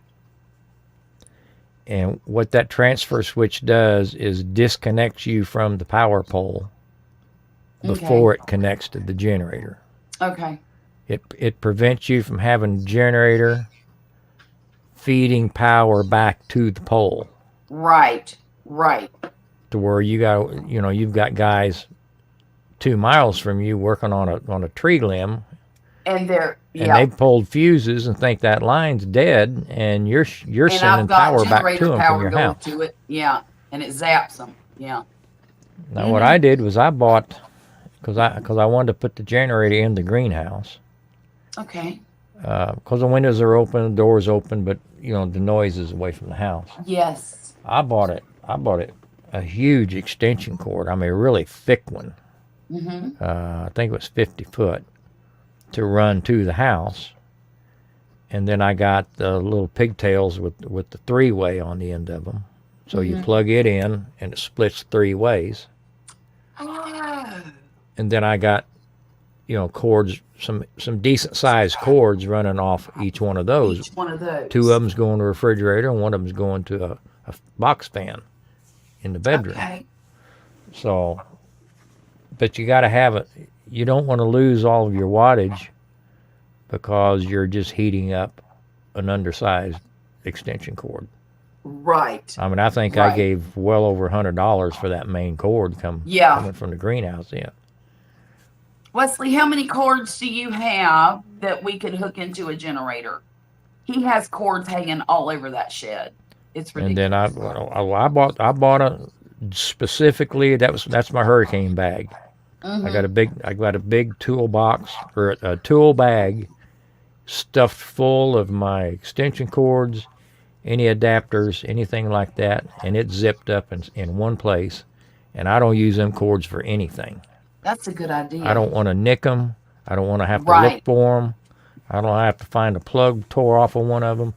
That's my go-to bag. Okay. I mean, it can be expensive doing it that way. But, yeah, but it buy makes once, sense. cry once, and I'm all set to go. And I got the generator and I got the go bag. Yeah. And I can be set up and running in 15 minutes. 15, 20 minutes? Yep. Yeah, my parents were not prepared at all for this. I mean, food-wise, they were. But they didn't have a generator out there on their property. And that surprised me. Simply because my dad is the guy that says he who has the most toys wins. Well, yeah. And I belong to that club. Yeah. And I have 2 in the storage that will work on a big generator. Okay. But my whole focus was economy. Right. I could have bought 3 times bigger than what I have for probably half the money. Sure. But you got to feed that rascal. That's the thing. And I wanted something that, like I said, I can go 24 hours On what? One tank? 3 gallons of gas. Yeah. That was one of the things that I was looking at too, is when you're in a hurricane situation, you don't want to have 55 5-gallon tanks of gas in your shed, for a just in case. I've got And- 5 5-gallon cans, and And that'll last after a me 5 days. hurricane, they don't have power, they're not pumping gas. So how far do you have to go to get gas? And Well, in my case, I had to go all the way past Huntsville. oh my good, Alabama? No, Huntsville, Oh. Texas. In fact, the second trip that I made, I went all the way to Madisonville, which is a third of the way to Dallas, Oh, geez. and I Well, still waited in line. one of the things I told Poppy was maybe it might be a good idea to get a dual fuel generator that, like the inverter type, and get us a, I don't know, 50-gallon propane tank to stick out there. Now, see, what I do is I've got my 5-gallon cans, and I'm ready to go. And when hurricane season's over, You fill them back up? I'll put those cans in the car Okay. and then fill them up with fresh gas for the next hurricane season. So the gas in those cans gets rotated about once a year. Okay. And how safe is it to store gas in your What the- garage or your shed or? I've got a couple of cans in the greenhouse, and the other 3 are in the garage. Okay. But if you got the vents closed, and it's no different than having a can in the garage for the lawnmower. Well, yeah, you got a point. You don't want to store them next to the water heater if you got a pilot light. But you'll only make that mistake once. One time. Hello, KP Heathen. Look at there. Got us a fellow Gulf Coast Southerner. I don't know if you're Gulf Coast or not, but Louisiana's close enough to Gulf Coast for me. How many people we got in the chat? I don't know, but there's 9 hanging out in, I guess 9. Okay, well don't We've be either got some stingy, folks. I'm the only one that's got a thumbs up in here. Is it? Let me see here. How many do I got? I don't Oh, here we go. Okay, I hit refresh. It jumped Oh, up. did you? You got 14 Do I really? 14 thumbs. That's great. Holy Moses, that's awesome. I spoke out of turn. You guys are the best. Thank you. But anyhow,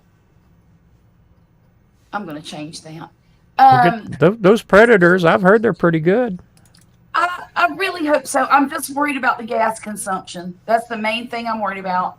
I don't think I would have any problems. I've watched tons of reviews on the predators on YouTube. Yeah, they're pretty popular. And I honestly think that I would. Thank you, KP. But I think that's more in my price range, and I can get more for my money, more wattage for my money. And I think in our house, we would need a little bit more than you require. Just Well, I go bare bones survival mode. yeah. I'm just and trying see, to I don't I'm wanna just do trying that. to keep refrigerators and freezers running. Right. And if there's anything left, I'll turn on a box fan for the bedroom. Well. I mean, it's miserable and it's hot and Mm-hmm. uncomfortable, but sooner or later, power's going to come back on. Right. I got Well, one that's my neighbor. dad He said, wanted to you know. run the whole house. He wanted to run all the TVs, run the air conditioner, run all that stuff, but he was burning up 6 gallons of gas about every 7 hours, I think he said. So That's a lot. And see, I don't need to run a TV. We all have devices. All we need to do is charge them. the And we've whole got cars hurricane that can do downtime that. he spent in line buying gas. So he's running AC to keep his house cool, but he wasn't home to take advantage of enjoy it it. because he's looking for gas. Yeah. Well, and that's another thing. I wouldn't mind having a generator that could run an AC I bought one of them just little in one portables once. room. I bought one of them little portable ones at Home Depot, Mm-hmm. and my generator will run it. Oh, Now okay. I do have to unplug the refrigerators because but you unplug But you your don't have to refrigerator. run the refrigerator all I was day. cycling those about every 3 or 4 hours anyway. Yeah. If you don't Yeah. open the doors, they stay cold. They stay cold, right? So Right. at night, I would just unplug the refrigerators, Mm-hmm. and that took care of that little AC unit in the bedroom. And that's what I would want to And do. then Only first thing well, we did when we woke up is turn that dude off and plug the refrigerators back in. that's right. What we would do is put it in the living room, push all the furniture toward the walls, and put the mattresses in the living room floor, and we could all sleep comfortably. Oh yeah. You know, and instead of having to put one in each room, and I'm not doing that. So we'll just throw mattresses in live it frontier style. That's what my dad called it the other day when I called him up. I said, "Hey, how's it going?" He said, "Still living frontier style." I mean, I I don't looked think he in. minds it too much, to be honest. I looked into one of the Generacs, the whole house Generacs on natural gas. I could have that all hooked up, but Oh, it was the just price is it was just so ridiculous. expensive. It was just stupid.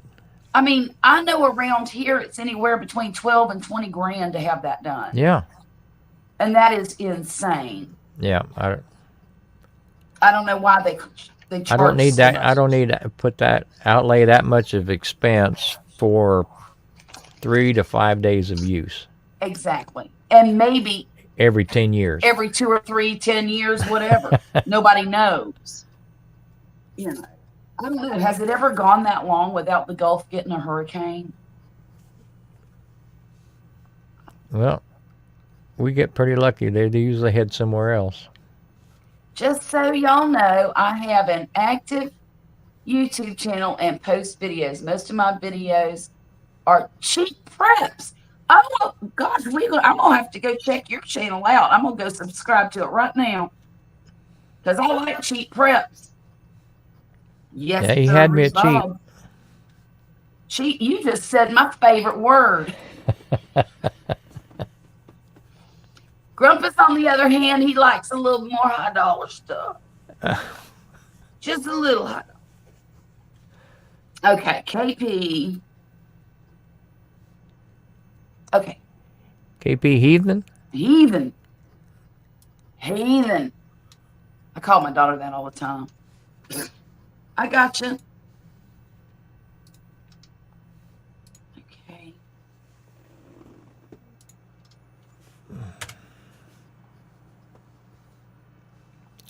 Is that the one with the scorpion tat? Yeah. Are we correct in that? Yes, Marcel, please share KP Heathen's link. Thank you so much.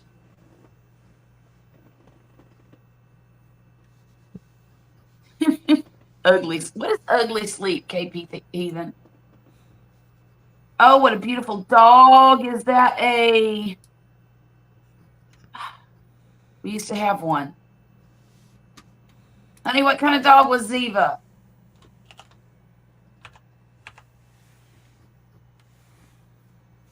The guardian dog.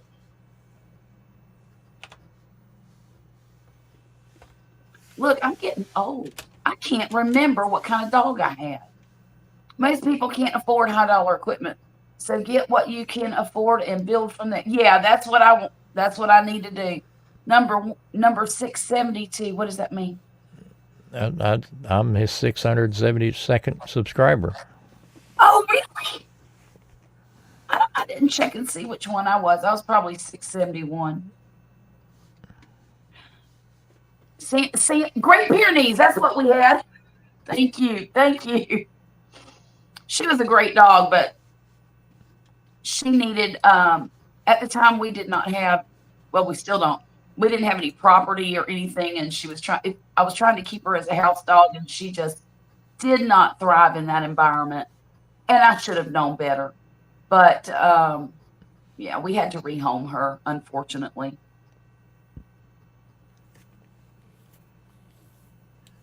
Okay, here we go.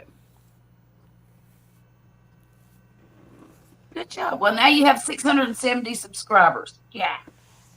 That's, nope, maybe one more than that. 73. 73. All right. Look at there. See how networking is such a beautiful thing. So KP Heathen, I like that. Is this one of those little Bunsen burner type stove things? That is cool. I'm gonna have to take a look at that. Dry canning. I do some of that. All right. Okay, let me ask you something, KP Heathen. Are you just a prepper? Or do you indulge in all of those wild stories? Because some are true, I'm sure, and some are not, I'm sure. Just curious about the conspiracy part. Because look, I love to listen to it, but I just can't swallow all of it. You know what I mean? And it's okay because I watch your channel anyway. That's good advice on there. I like what you got going on.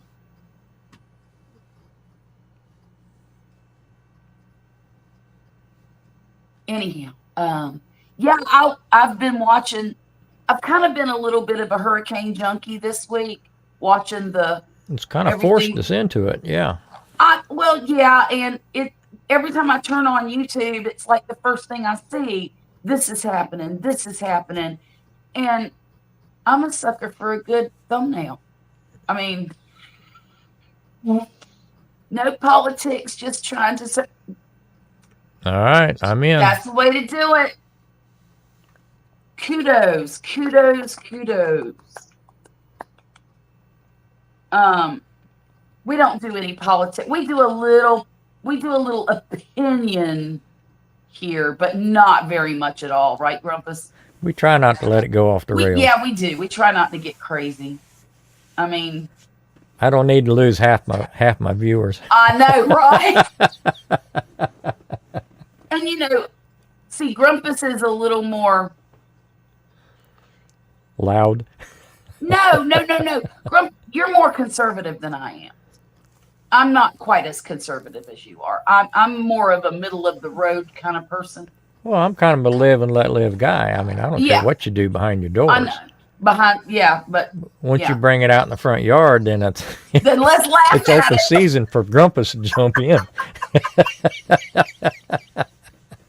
So I can be as liberal as anybody. Honey, I'm laughing, okay? I can be as liberal as anybody. I just don't need to know about it. Yeah. That's what Marcel said. Sometimes we touch on some issues, but we don't go way down into it. Yeah. I know you are, Dwayne. You're pretty centrist too, which is kind of odd for Canadians because most Canadians I know are a little on the lefty side. Simon, hey, how are you? That's the one that goes on your channel, right? Yeah, Simon. Yeah. Look, he's got the big white beard. Yeah. Hot diggity dog. Simon, how have you been? Tell us all about it. He's in Texas, isn't he? Simon, are you in Texas? I can't remember. Or out west somewhere? Okay, I'm in Mississippi. Anything west of me is out west. I think he flew in for the barbecue cook-off. Oh. But he could have still been in Texas and done Right. I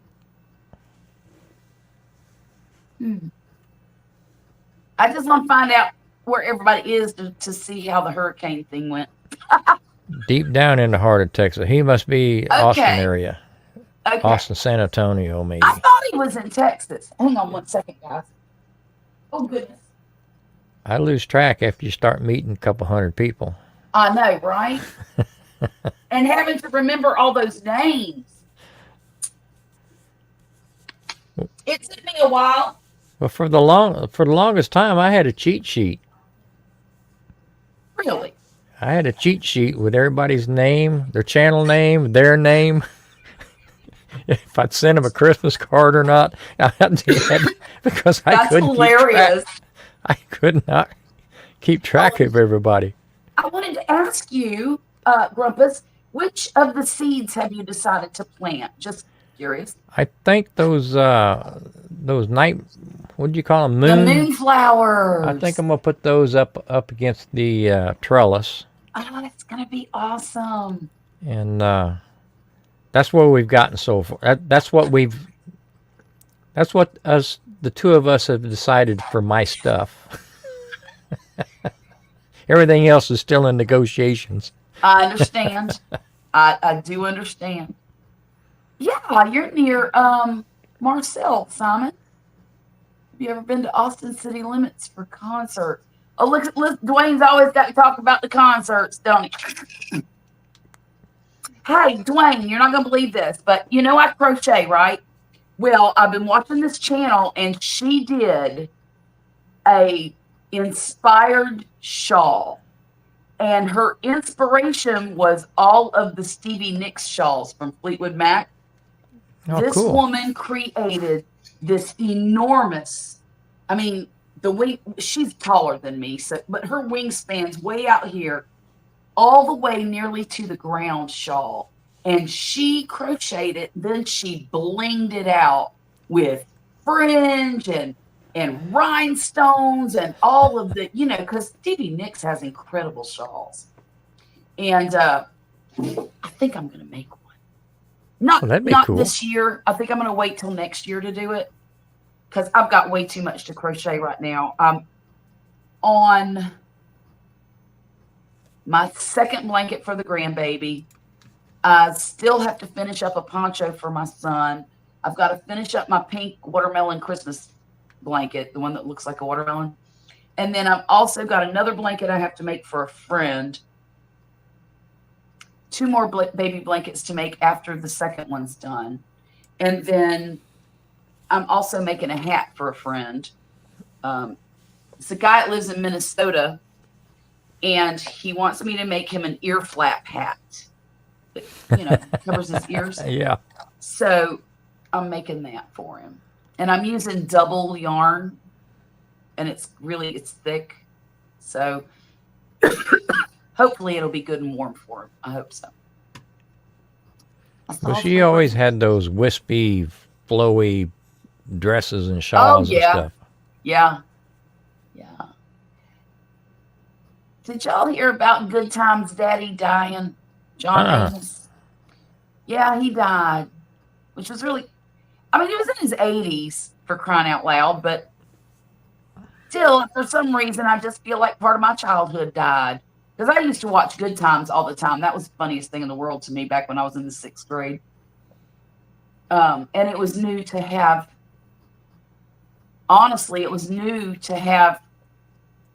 programs on that had black folks in it. Who else died last?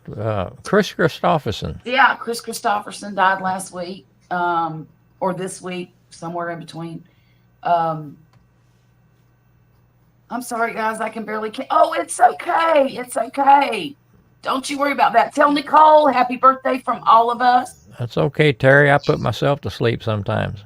Yeah, me too. I put myself to sleep too. But was Chris Christopherson in the Beastmaster?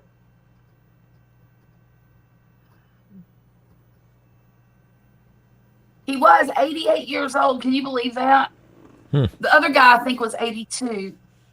Lord willing and the creek don't rise, I'll live to be 80-something too. Well, it's good to have a goal. It is. It is. I'm not sure I'll get there, but hey, one never knows. Simon, it won't take long. I'm using y'all to put myself to sleep. That's quite all right, Simon. You go on ahead, close them pretty eyes and go to sleep. That's what my granny used to say. He was in Pat Garrett and Billy the Kid. See, now I like Billy the Kid. That was a good movie. But I used to love Westerns. Well, I got it from my grandmother. He was in Convoy. JJ's dad was in.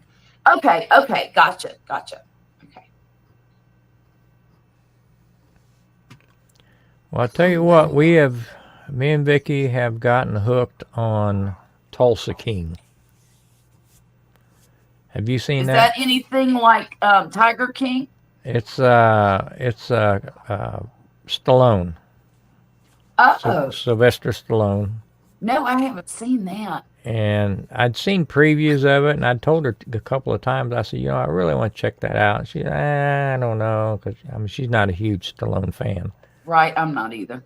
We started watching it night before last, and I think we've binged watched 3 nights in a row now. Oh my gosh! So it must be really good. 3 or 4 shows in a row. Yeah. Yeah, it's very cool. I like it. She likes it too. We're always behind the power curve around here when it comes to Netflix binging. Well, this is on Amazon Prime. Oh, okay. I got that too. But yeah, you might want to check it out. You have to. Make sure you watch the first episode, or none of the other stuff will make any sense. Okay, I'm not looking forward to my 52nd birthday. The world will be in. Oh, KP, don't worry about that. I'll be 59 in December. I don't care if the world's in turmoil or not. You know what? I'm gonna take care of me and mine, and let the world go to hell in a handbasket. And I just turned 71 in July. Yes, he did. He surely did. So take it a day at a time. Try to live every day like it's your last. Treat people like you won't see them again. Be nice to folks, and yeah. November 5th.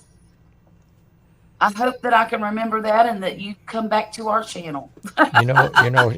Charlotte, when you got up and left a few minutes ago, DJ had to remind me it was his birthday month. Yes, it is. October 31st. Don't you forget it. Do not you forget it. I don't know how I could. It's Halloween. You can't forget that one. I grabbed the wrong cup. That was Murphy's Coke. 8 birthdays in his family this month. Oh, Dwayne, I'm so sorry. That's a lot. Happy Sam. Wait a minute. My daughter taught me how to say that. Samhain back. Salmon. What is that? It's Halloween. Is what? It's pagan Halloween. Oh, okay. Yeah. That's what Halloween's based on. Okay. Just like Christmas is based on the winter solstice, and Easter is based on the spring solstice. It was a way for Christians to infiltrate the pagans and convert them, so they let them keep their celebrations. They just changed them to reflect good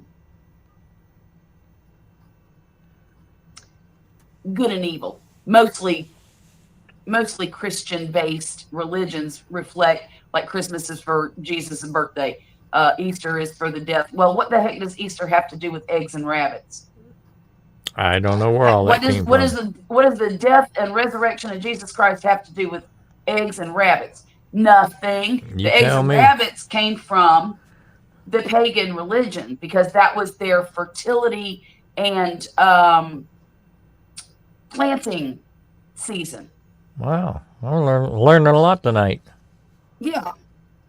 Look, KP, I've got to know because my daughter insists that I know all of this stuff, even though it's not up my alley, but that's okay. Again, I said not long ago, as a parent, you learn that kids are going to do what kids are going to do when they're adults. You have no more control, and you just have to accept them the way they are.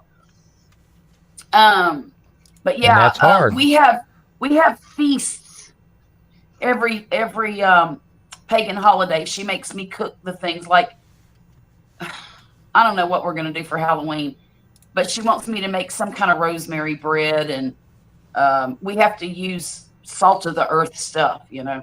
I'm gonna buy a bag of candy bars that I like. I'm gonna hide them, I'm gonna buy them Bronx I'm gonna- pumpkins. I'm gonna take them to work with me the day after Halloween. Thank you, KP. Thank you. She's we do all the things. In fact, she's decorated my living room for Halloween. I call it Halloween. I've got purple lights everywhere. We've got spider webs hanging everywhere. We've got a broom by the door. We've got, I can't even tell you what all we've got in there. She bought new pillows and a new throw for the sofa. And then of course I've got all my seeds up. Well, you can't see it. There's my shelf. That's my little fall decorated shelf. But I keep a lot of my seeds and stuff up there. I just put that shelf up, Grumpus. And what I'm going to do to help, oh gosh, it's all crooked now. Shoot.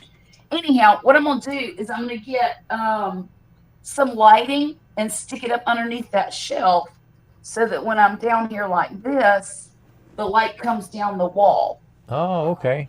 That'd Yeah. be nice. I thought it might be all right. I haven't done it yet. Oh, I love candy corn. Oh, I hate candy corn. Well, it's not the candy corn. It's the pumpkins, and it's different. I don't care what anybody says. The pumpkins are better than the candy corn. Trust me on this. My wife loves candy corn. Oh, does she? Yeah. And Grumpus got his old green face on. That's great. Yeah, I bought her a whole bunch of books about all of the pagan holidays. I got them from Amazon, and it has recipes in there, and it has ceremonies that she does occasionally, and Well, I and gotta they're tell you, that not like- rosemary bread sounds good. oh, it is. Oh yeah, corn nuts are good too. I like those, Dwayne, but my teeth don't. I can't do them anymore because all that dental work I had done this year, my dentist would flog me. But that's where we get the recipes and some of the ideas for her feasts is, and we do Yule. Yule is Christmas, basically. And she makes us do a Yule log, not the kind you eat. It's a log, and you drill holes in it, and we stick candles in it, and we have to burn these candles. And she gets so much enjoyment out of it. I can't not let her do it. It's her thing. But she's a sweet girl. Yeah, that rosemary bread sounds pretty good. I might have to try some of that. Oh yeah, I have to make it from scratch too. I can't just buy it from the store. I got to make it. She insists. And last time I was teaching her, I don't know if I told you this or not, but the last time it was either Yule or it was I forget. Samhain, I think is how you say it. Halloween or Christmas. It was one of those holidays. And I had to make homemade bread. So I was trying to teach her how to make the homemade bread and how to knead it. And I told her, I said, the last time I read and said what I was reading instead of what I was thinking. But I'm sitting there kneading the bread and I'm letting her get her hands in it. And here, you do it. And she was doing it. And then it was time. I mean, you can feel it when the bread's done kneading, right? So I'm putting it in a circle and tucking everything under and making it a nice little circle so it can rise. And I was teaching her the texture that you needed to make to be at the right moment. And she goes, I said, see, feel it. It feels a little bit firm. She goes, that feels like a boob. And I looked at her and I said, well, how many boobs have you been feeling on? Yeah. She said, oh, just mine. I'm like, okay. You can chop up fresh rosemary and other herbs of your choice and mix it. Yeah, it's I'll tell you what, it makes a beautiful bread. It really does. You should try it. Have I think I've told you I use my dishwasher for a proofing box. No, you did not tell me that. Oh That's yeah, good. if I'm doing bread, I'll run a hot rinse cycle, with no dishes or anything, Right, right, and right. get that thing good, hot and steamy. And then I take my bread and put it on a cookie sheet and slide that thing right in on the tines. Oh Close the my door, and it'll rise gosh. in half the amount of time if you just set it out. Grumpus, do you know how genius that is? Well, it's just a hot, steamy place, and my Yeah. my my my stepdaughter-in-law came over one night, and her and the kids and we were having dinner and everything like that. She came in Mhm. and she said, I was working in the kitchen. She said, "Is there anything I can do to help?" I said, "Yeah, you can take the bread out of the dishwasher." And she said, "Excuse me?" She thought I was pulling her leg. I said, "No, seriously, take that out. We need to punch it down one more time." Oh, wait. Oh, yeah, we've done that before too, KP. We've done that before. We have a little in town, down by the beach. There's a thing called a ferry trail. And it's just a little trail in the woods, but people leave things there in our town. Well, So let me know next time you do that. I'll be at the other end of the trail, hiding behind a tree. hiding behind a tree. Are you going to be the leprechaun? Yeah. I've heard of someone cooking salmon in the dishwasher. Shut the front door. Yeah, I've seen videos on that. They seal it up in foil so it can't get wet. That's crazy. Y'all, I'll be right back. Ladies' But room's I don't know calling me what the again. point of that Look, is. if I didn't drink these mammoth cups of tea the whole time I was live streaming, I would not have to leave so often. But sorry, Well, I'm out. Hang on. enjoy. I'll be right back. All right. Yeah, Dwayne, I've seen him do that with the salmon. I'm not sure what the point is of it. One of my first jobs I had when I was a teenager was in a bakery, and we made a lot of bread, and they had the big proof boxes, and it's just a warm, moist location. And one day it hit me at the house here, same thing in the dishwasher. So I tried it, and I do that all the time now.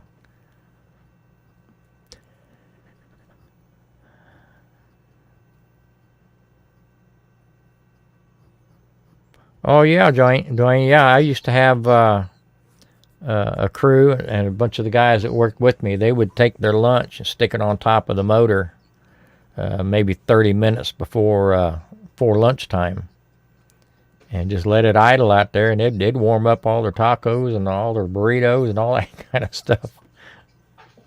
I heard you say, Grumpus, that you didn't understand the point of cooking a salmon in the dishwasher. I will tell you the point. Well, Moist heat will keep the fish from drying out. Okay, all right. So then it's got an advantage over an oven then. Well, somewhat, I guess, maybe. Okay. I mean, I could put it a pan of water in the oven and then set a rack on top of it and do the same thing. Yeah. So 6 of one, half dozen of the other. Well, I mean that makes sense. Mm-hmm. I would not cook food on my car engine. I would never do that unless I was starving. Well, it's another source of heat. I was telling Dwayne, some of the guys I used to work with in my crew, they'd bring tacos and stuff like that in for lunch. Oh and yeah. It's all wrapped in foil, and they go out there and fire the car up and let it sit there and idle for maybe 15, 20 minutes. Wrapped in foil, yeah, that makes sense. And they just use that to warm their lunch up. KP, no, that is not Sun Tea. It is made in the Mr. Coffee tea maker. But I would like to have some Sun Tea. I might have to make some of that tomorrow.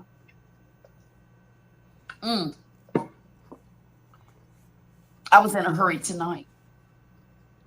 So does that make her make pretty good tea? Oh, I've used it since I was about 22 years old. Not the same one, but oh, I'm sorry, I didn't turn I my was camera I was back. going to buy the wife one time, but You have to know how to do it, but I once generally you do it in the coffee pot.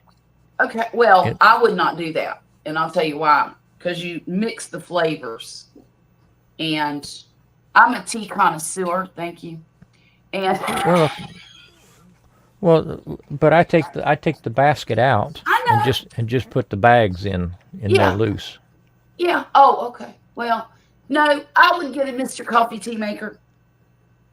Um, I've owned three of them since I was in my 20s. They last a long time. They work every day. Every single one of mine has been a workhorse for me. Every single one. And the pictures last forever. Um, what I do is I use, what do you call it? Bottled water. Drink. I buy it by the gallon. The Yeah. drinking water. Uh huh. Depending on what water you use and what tea bags you use, you can use one or two. If you use the little ones, those are family size, one or two. The little ones you can use anywhere from about 4 to 6, depending on how strong you like it or not. Yeah. My other one broke, and my daughter just brought me this one because she had a spare. And she brought it to me. It was brand new. I poured the water in. I used 2 tea bags like I usually did, 2 family sized. It was so strong I couldn't drink it. So I ended Really? up having to back off to 1 family sized tea bag. But once you get your formula straight, you know Yeah. how much. Well, the water's pretty self-explanatory. You pour the water in the pitcher up to the line. You pour that in the back of the thing, and then you put either ice or water up to the line again. That's what I do. And then once it's finished brewing, you just either add more ice or put your sugar in there, whatever you're going to do, and it's delicious. Wow.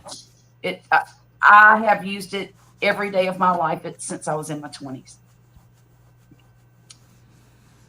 Since 26 years since he's last had coffee. Dwayne, I'm impressed. I couldn't do that. I don't But think I can give my God bless coffee you. up. I Don't couldn't think give I up could coffee. give it up. I guess I could give it up, but I wouldn't like it at all. I just not at all. And I think a lot of it's habit I like coffee a lot. because I make I make a thermos to take into work with me, Mm-hmm. and I've got it down to where I make enough it fills the thermos in Yeah. 1 coffee cup, and I Okay. have that coffee cup on the way to work. But Huh. I'll nurse that thermos all day. All day long. I mean, I'll be pouring coffee out of it 3 in the afternoon. Ever check out Dr. Jackson Crawford? He's an author and college scholar in Norse. No kidding. She actually during COVID taught herself Norwegian and thinks that she wants to go study abroad in Norway. So there's that. But I will turn her onto that. In fact, let me write it down because I will forget if I don't. She'll get a kick out of this. I'll have her follow your channel too. Dr. Jackson Crawford.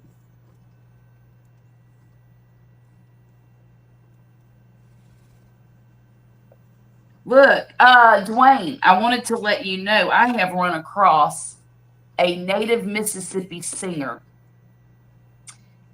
Look up Kirby, Kirby,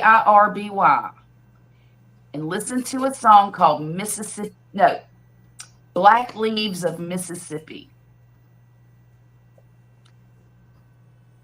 I just discovered her this week. She has such a unique, bluesy, yet gospel, yet modern voice. All three of those things mixed together. And she's absolutely incredible. And I thought of you, Dwayne, when I heard her voice. And I thought, I bet you Dwayne would like this lady. Hi, Alex. How are you? I had mine for 14 years. I love my iced tea. Yes, sir, Bob. Iced tea is wonderful. Now, Alex, do you drink it sweet or unsweet? Down here, there's a difference. Up north, tea is just unsweet tea. Down here, if it don't have sugar in it, there's something wrong with it. I'm just saying. I don't drink sweet tea. I'm just saying. But now I will say this too. Sugar, I'm sorry, I'm pointing at y'all. I don't mean to. Hey, I can go home and be treated that way. I know, right? I'm sorry. Stop. No, I don't like a lot of sugar in my tea. Here, where I live, sometimes you can go to a restaurant and it is so sweet that it will curl your teeth. Oh my gosh. So in those restaurants, I know where they are. I got them right up here in a little Rolodex in my head.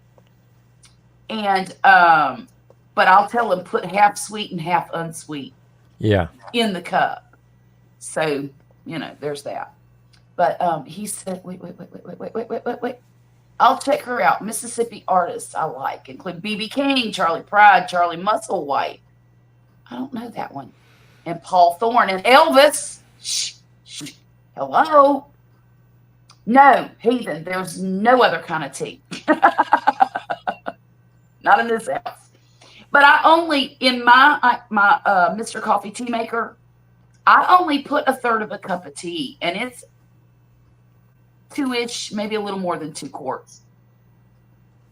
So, but these people around here, they would put a whole cup of tea, sugar in that 2 quarts. That's too sweet for me. And, Alex is an unsweet tea drinker. That's all right. Yeah. That's the way I like it. Strong and unsweetened. Look, I went to Key West back many moons ago, probably 25 years ago. Actually, it was a little longer than that because it was before my son was born. And they didn't have sweet tea down there at all. So I accused them of not being Southern. But anyhow, she offered to bring me some unsweet tea. And she did. I said, okay, that's fine because I'm parched and I need something to drink. I'm not going to do it for me. So she brought me some unsweet tea in one of those little beer pitchers. And I drank 3 pitchers of it. It was the best tea I had ever drank in my entire life. I don't know if it was because I was so thirsty. Mm-hmm. I don't believe that it was. I think it was just good tea, good water. And your water makes a big, big difference. Oh, yeah. If you don't have good water, go buy some. Truly. Oh, Earl Grey is your go-to. That's my favorite. So you like hot tea?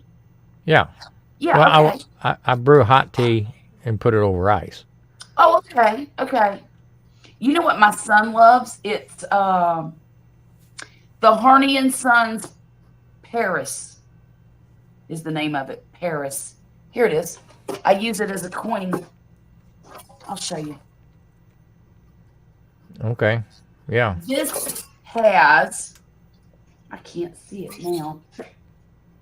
See, I make it extra strong so I can pour it over ice and it comes out about right. Black tea with vanilla flavor, black currant flavor, natural bergamot oil, caramel flavor. So it's a blend of flavors, and this tea is so good.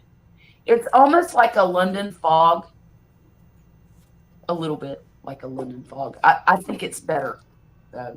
I really do.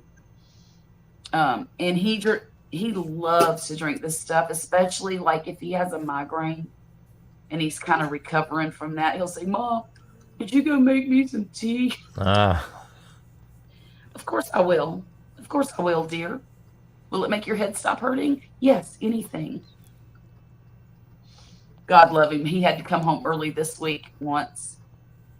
I had tea made with wild plants, like mint or wild berries. I have had, yes, but I buy it.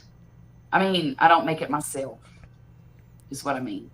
I would love to, but I don't. yeah, really- I haven't made tea from the mint, but I have put mint in my tea. Yes, and I've done that before too. In fact, I had a whole mint plant out there, and it. Can you believe I killed mint? How do you kill mint? I've been trying I to kill don't it know. for years. I put it in a planter so it wouldn't take over the whole yard, and it stayed out there. I had it for like 4 years, and this year it didn't come back. Which Yeah, is Vicky, fine. Vicky I can go buy planted another one. some mint like 3-4 years ago. I didn't Mm-hmm. know she'd planted it. But when I saw it, I said, "Where did this come from?" She said, "Well, I planted that 2 weeks ago." And I said, "You have any idea how hard this is to kill?" No kidding. Well, just bring it to me. I'll kill it for you. That's right, Dwayne. It spreads like weeds. It is a weed at that point. Well, yeah, it is. Mint's difficult, yeah, and I enjoy mint, but I don't want it all over my yard. Of course, can you imagine walking through a yard full of mint and the scent that would come off every time you take a step? Oh, it smells great. I've made a bunch of mojitos.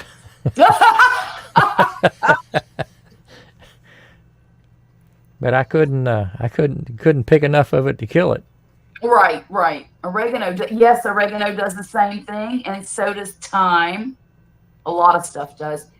Check out Art Wildman. He does a lot of foraging. You know, here where I live, foraging is a difficult thing to do. I mean, we get the wild blackberries and plantain weed, and then we've got the other weed, mullein, I think. I don't know if that's a weed or a plant, but it grows native here. Making tea from pine needles. That's a stretch for me because those are bitter. Yes. Yeah, I'd have to be on Survivor or something to do that. Yeah, I would too, I think. I'm going to look that up. What's his name again? Art Wildman.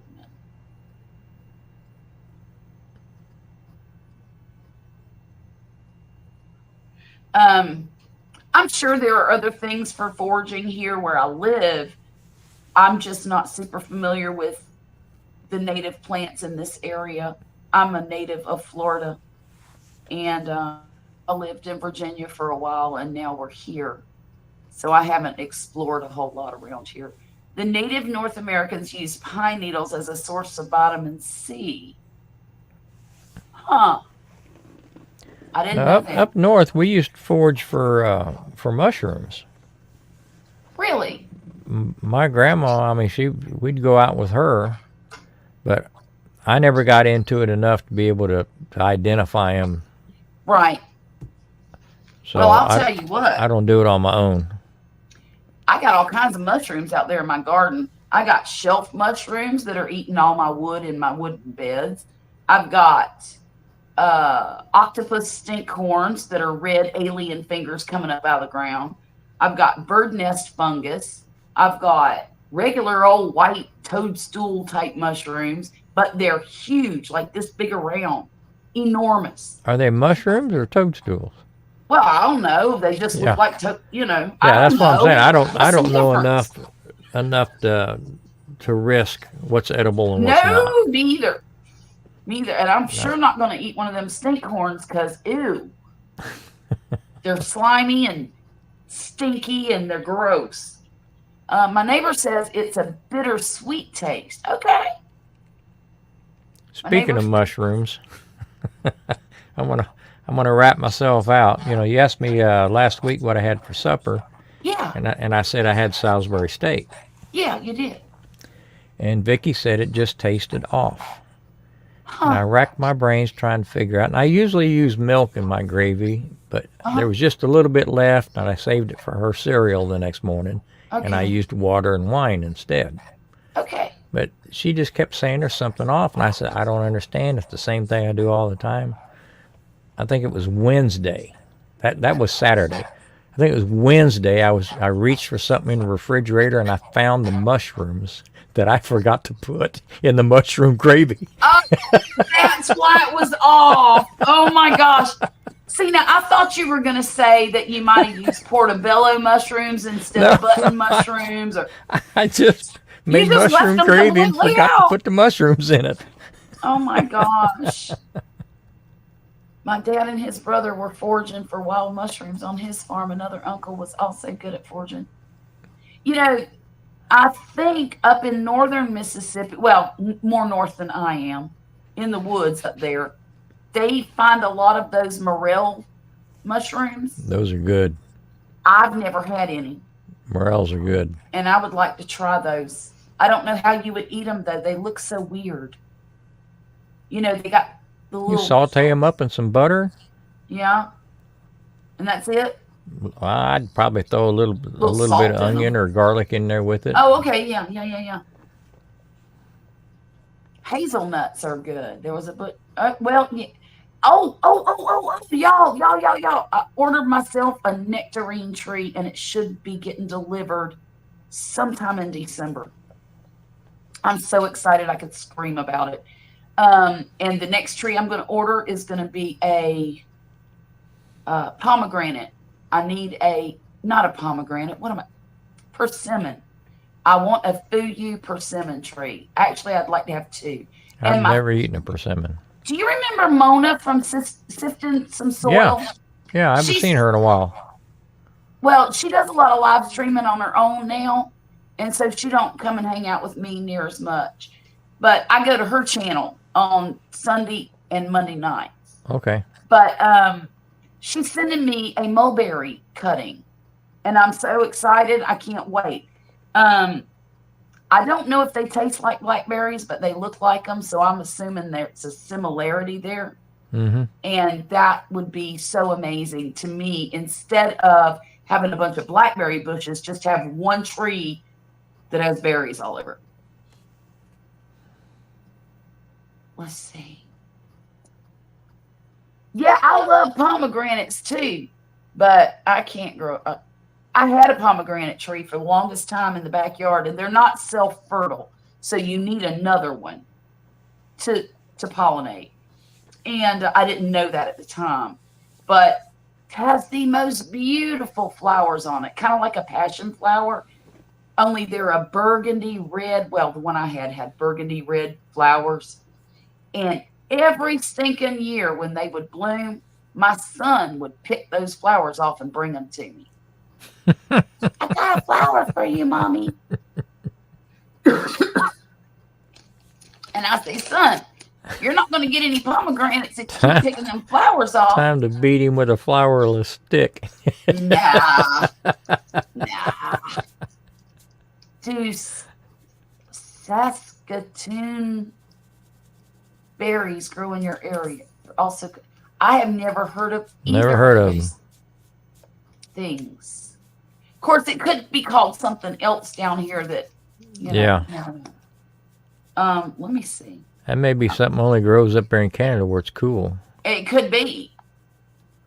Now, Dwayne, don't forget to go look at Baba Ganoush chef dude. You know, whatever. For the borscht. I'll check back soon. I got to go get into bed. She's up here somewhere. You don't know where you left her? Teach me that trick. What are they called again? Saskatoon. Saskatoon. Let's see.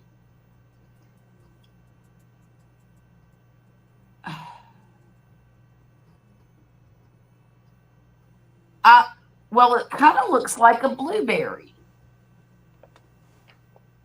It's got that rabbit eye look on the bottom of it. Huh. No. I would a blueberry and just gone on about my life and picked it. But does it taste different from a blueberry? Just curious. Also grow in parts of the U.S. I'm sure service berries are their other name. Yeah. Well, here it says Saskatoon service berry fruit tree. You can pick one up from the tree store. Let's see. You can get one from Stark Brothers. Oh, they got a beautiful purple berry on them, prettier than blueberries. What's the Deep growing purple. zones on it? That's what I'm looking for now.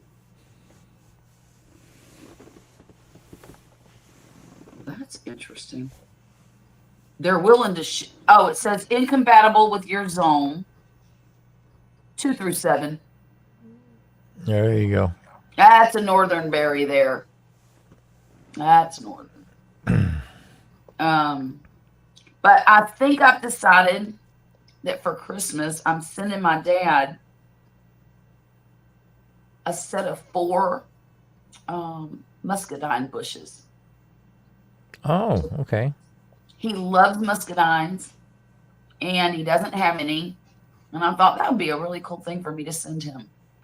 I think he'd appreciate that more than anything else. I looked at some nice looking grapevines at Lowe's a couple of days ago.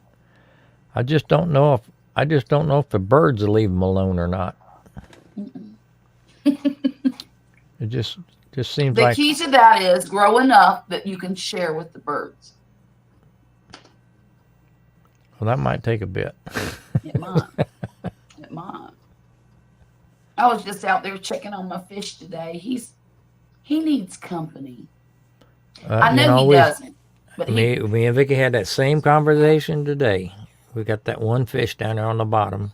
Mm-hmm. And they just look lonely when they're by themselves, don't they? Well, they're running school, so they're used to having company. But this thing just, he just kind of hovers around with his head in the shade, where he was swimming around with the other 2 all the time before. So I've got the 3 that I bought the same time I had that one. I bought that one. Those are the ones in the upper part of the pond? So I may move those down and go pick up some more fantails and throw up on the top. Okay. How many gallons is the top? The top is probably, let me visualize here, it's probably maybe 25 gallons, 30 gallons. Okay. The problem is if I stick those little fantails in there, they have a tendency to get washed over in the waterfalls because they get caught up in the current. Right. And that does what? Does it kill them? Well, no, they end up down in the lower part. But when they get to the lower pond, then they may get caught up into the skimmer. Oh. Or, there's rocks and different things piled up there to make the waterfall. Sometimes they'll get stuck in between them rocks. And I have to try to find them before they fish them out they'll before get their head stuck in there, and then they can't open their gills anymore, and they end up drowning. Right. Or suffocating or whatever it is. Yeah, you don't want that. So, I'd like to go buy some more koi, but till I can get to a farm and pick some out, I don't want just a bunch of mutts out there. Right. Well, that's why I like my little goldfishies. Because I can pick what I want. Yeah, well, and the little fantails, when they get big, they really are impressive. KP, thank you so much for joining us tonight. We really enjoyed your conversation. You have a wonderful evening, and hope you sleep well. Thanks for hanging out with us. Sleep never made me beautiful either. I'm gonna have to use that one, the ugly sleep. Saskatoon is a city in Saskatchewan. I never would have guessed, which is a Canadian province.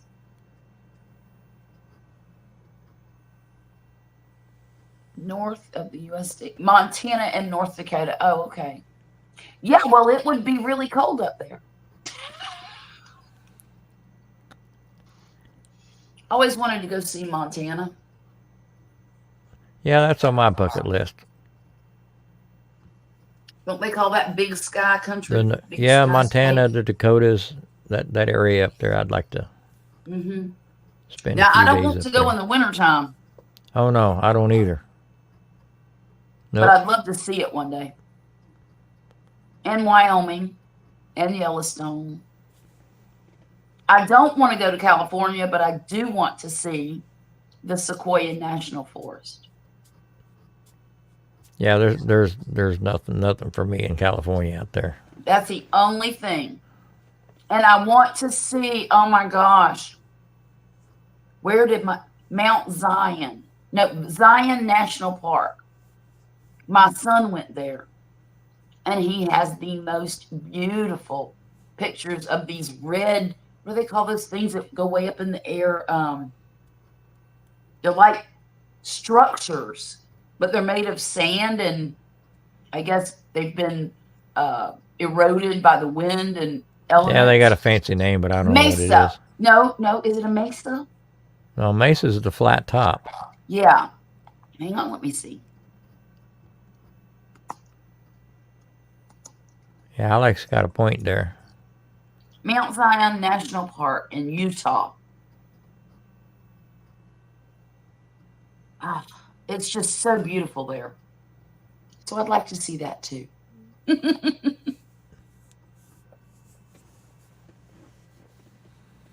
Now, there's not a whole lot on the East Coast that I know about that might interest me. I would like to see Vermont, but I'd like to go to Maine, up that area, just to eat. Just to eat some lobsters, all You the know, lobsters. Martha's Vineyard, just to eat. Wouldn't that be cool? Take a trip to eat your way around the United States. Oh, That's kind of what I try to do. I want to go to Santa Fe, We New tried to Mexico. do that in and eat. Rockport. Santa Fe, New Mexico. Have you been there? Never, and I want to go so bad I can't stand it. That's where me and Vicky ran away to get married. Is it really? Santa Fe, yeah. That is so cool. I bet We they have had the best food in the world. We had an Indian woman married us, and there's a guy called gosh, now I'll think of it in a minute. Ron Royable. I'll look it up and find and let you know.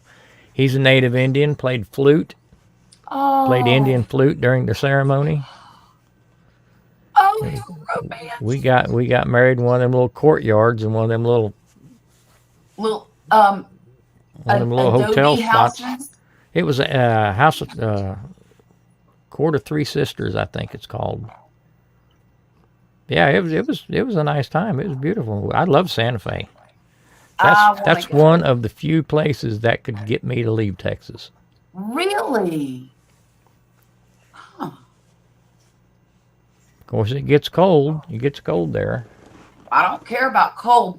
It don't But snow, I does tell you it? what, if I was to hit the lottery, I'd have the place in Santa Fe. Because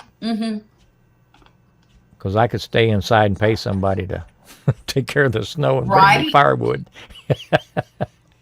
Well, I was wondering if it snows there or does it just get cold? Oh, they have snow. Oh, okay.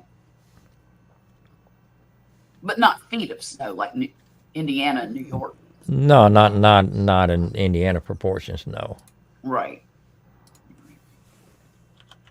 You know, my mother-in-law lives in Richmond, Indiana. which is right down the road from where my great grandmother was born, and my grandma was born, and my mother was born in Modoc, Indiana. You ever heard of that? I've not heard of Modoc, Well, but it's on I've the got other an side. aunt and uncle had a farm just outside of Richmond in Cambridge City. Oh, yeah. In fact, they Is still that have the farm. east of Richmond? Because isn't Ohio just on the other side of Richmond? Yes, yes.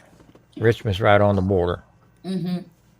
So, And Cambridge City was just a few miles west. west. Yeah. Well, Modoc is between Muncie and Richmond on one of them country roads. It has a post office and a Tasty Freeze. And that's about it. And anyhow, my granny used to tell me stories. She lived in a 2-story house. And when she was born in the house she lived in. And when she was a kid, they would get snowed in. And the kids would go upstairs and climb out the window to get out of the house and go play. In all that snow. I don't know how they didn't sink all the way to the bottom. I don't know how that worked, but that's what she said they did. Now, she could have made it up. And it wouldn't surprise me if she did. But boy, the pictures I got in my head were kind of fantastic, you know. All right, I just posted a link to this. This is the guy that Ronald Royable. Mm-hmm. He's the one that played the music during our wedding. Okay.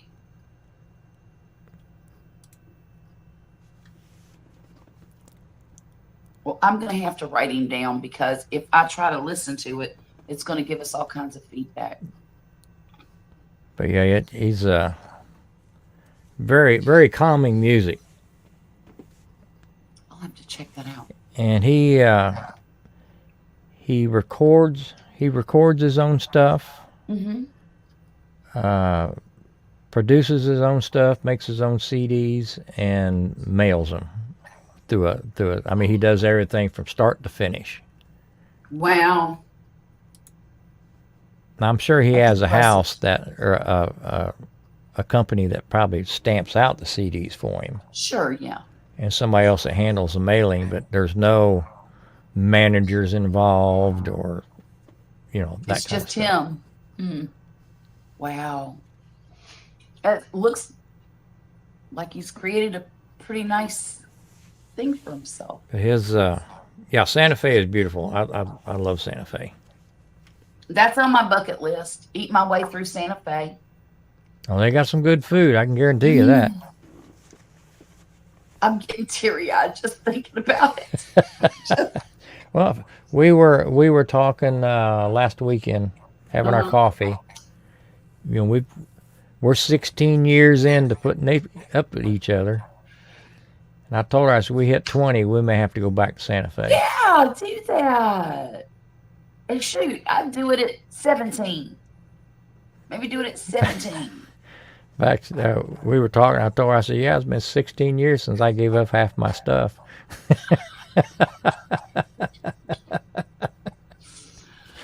It's been 24 since almost 24 since I had to share a room with somebody. I want my own room back. I'm done visiting, but I want my own room. He won't let me have my own room, Grumpus. Well, I can understand that. Yeah, it's weird. You know, he works with a guy who, no, he does not work with him. It's one of his friends from high school. Okay. They recently got reconnected, and Wesley went down when he was in Florida. Remember when he went to Brooksville? Mm-hmm. Well, that weekend for Father's Day, he went down and stayed with his friend, and they all hung out and drank beers and grilled out and that kind of stuff, which was really nice for Wesley. But he came home and he said, "You're not going to believe this. they have an interesting relationship. I said, what do you mean? Interesting. I mean, that could go all kinds of ways. Oh right? yeah, my mind's going You crazy. know, I know, right? So I said, what do you mean? He goes, well, she has her room and he has his room. So what the heck's wrong with that? He goes, well, they don't, they don't do married things. And I said, and as long as they're both happy with it, who cares? I said, but do you got any idea why? Because I'm curious. I don't know why. Why?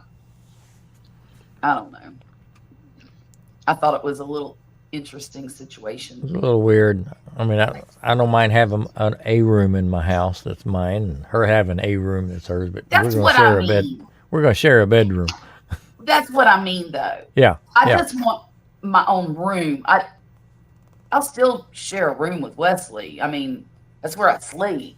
But I want my own space. Does that sound better? I want my own space. Oh, I hear that all the time. Yeah. Whether it's a she shed in the backyard or a room in the house, it doesn't matter to me. In fact, Wesley, I'm looking at computers, shopping around, trying to figure out what I need. I know I need at least 32 somethings of RAM. Don't laugh at me, Grumpus. I can see the snicker going right No, there. I'm listening. 32 is a lot. Well, I know I need that. And then I know I need a good video card or graphics card. One or the Graphics other. card. Graphics card, yeah. Graphics card. But the rest of it, I have no idea what I need. None. The most expensive thing would be the graphics card. So it doesn't matter what, like Intel or AMD or any of that. Well, for the processor. Well, if you go Intel, you have to make sure you buy. You're going to have an Intel motherboard, Intel CPU, all that kind of stuff. If you're going to go AMD, then you got to make sure you got an AMD motherboard that handles the AMD CPU. Well, Wesley wants me to get a desktop. Yeah, that's probably your best bet. It probably is. Here's the problem. I have no place to put a desktop. I can't put it at the dining room table where I sit because we eat here. I mean, Yeah. I can't put it in the living room. There's no space in there. I live in a very small home. And I told him, I said, look, for right now, I need to get a laptop that will do the job. I said, once our daughter leaves home, and I can have her bedroom and put a desk in it so I can have Yeah. all of that stuff, then that'll be great. But right now, I have no place to put a desktop. None. And so he kind of acquiesced and said he agreed. I mean, with me. those are valid points, valid arguments.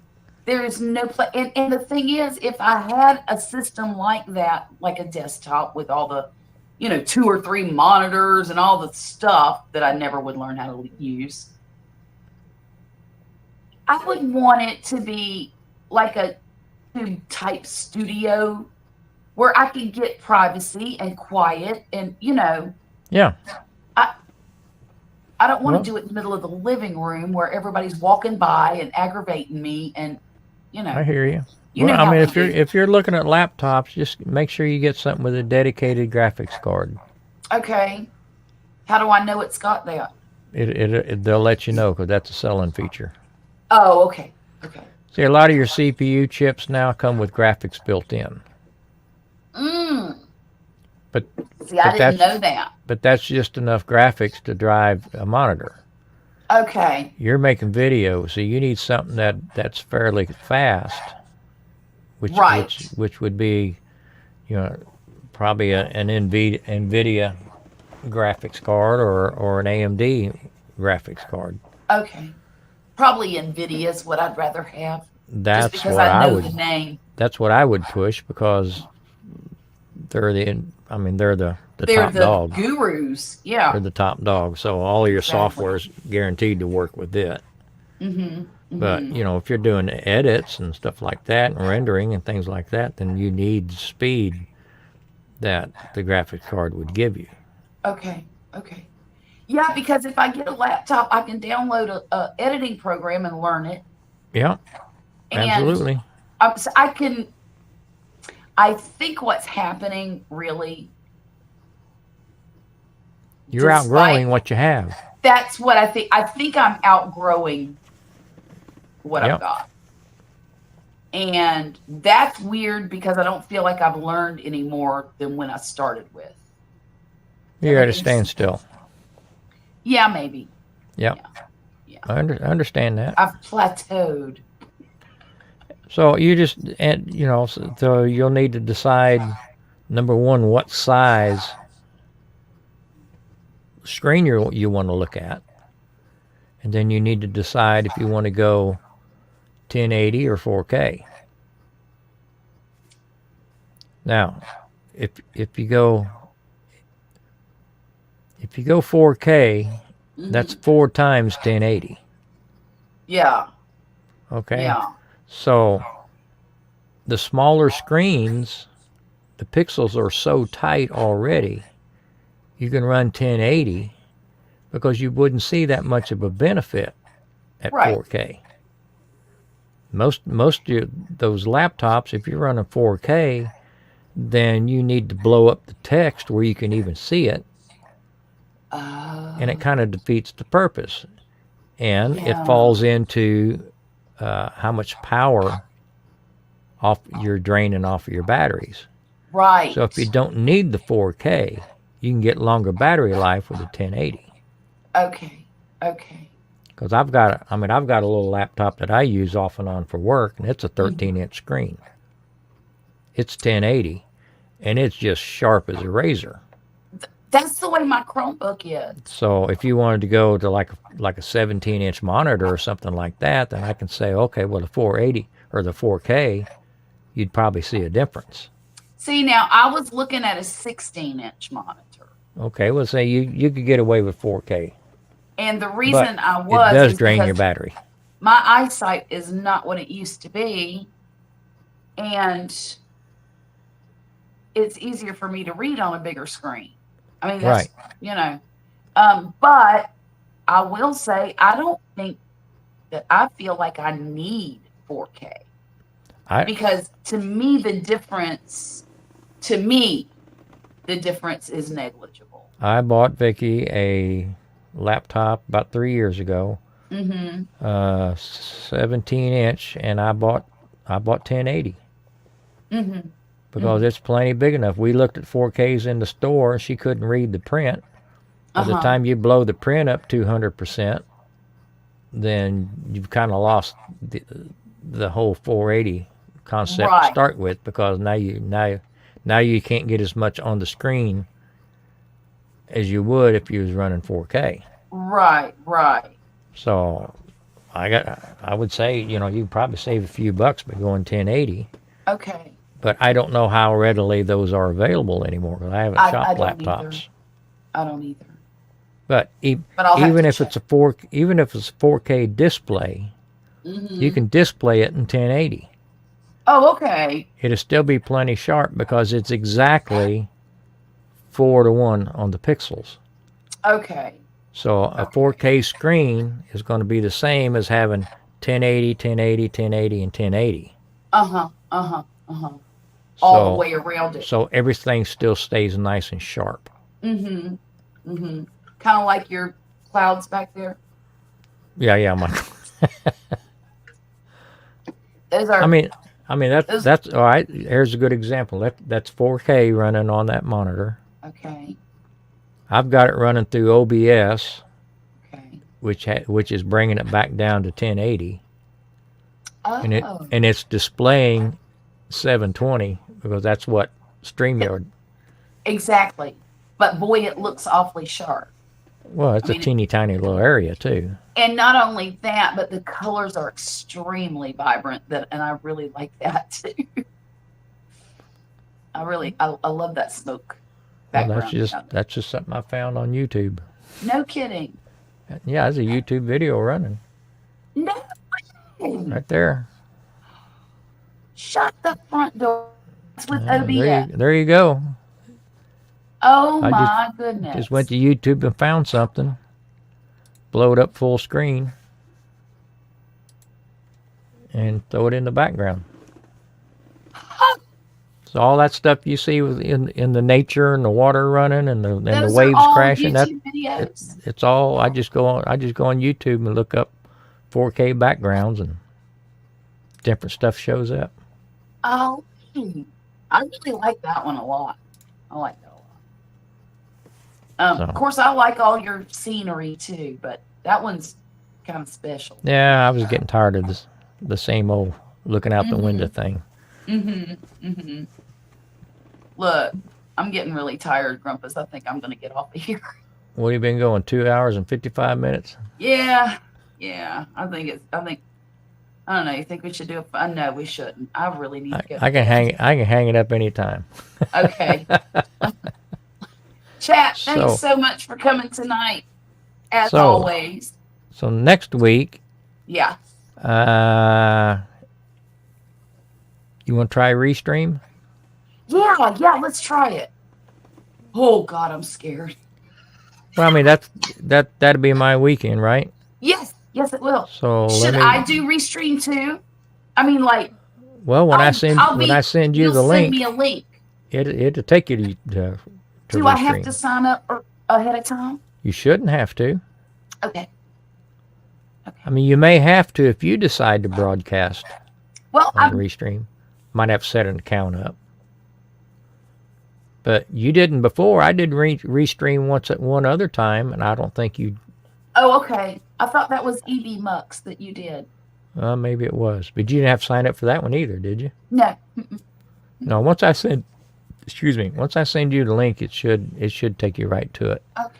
We'll kick the tires on that. Alex. Good night, Alex. Good night, Dwayne. Is Marcel still here? Good night, Marcel. Yeah, good night, Marcel. I'm sorry. But we'll try that out. Okay, I'm excited. Then. And if it works out, I might use it the next weekend. And if it doesn't, we'll try something else. Okay, sounds good. I mean, I sent you all those. Yes, you did. Yeah. I don't know if you had some of those I'd never heard of before. But Michael Fire, he's real good. He gives real good advice on streaming. Okay, I have that link, and I looked at him a couple of times already, but I'm going to keep looking.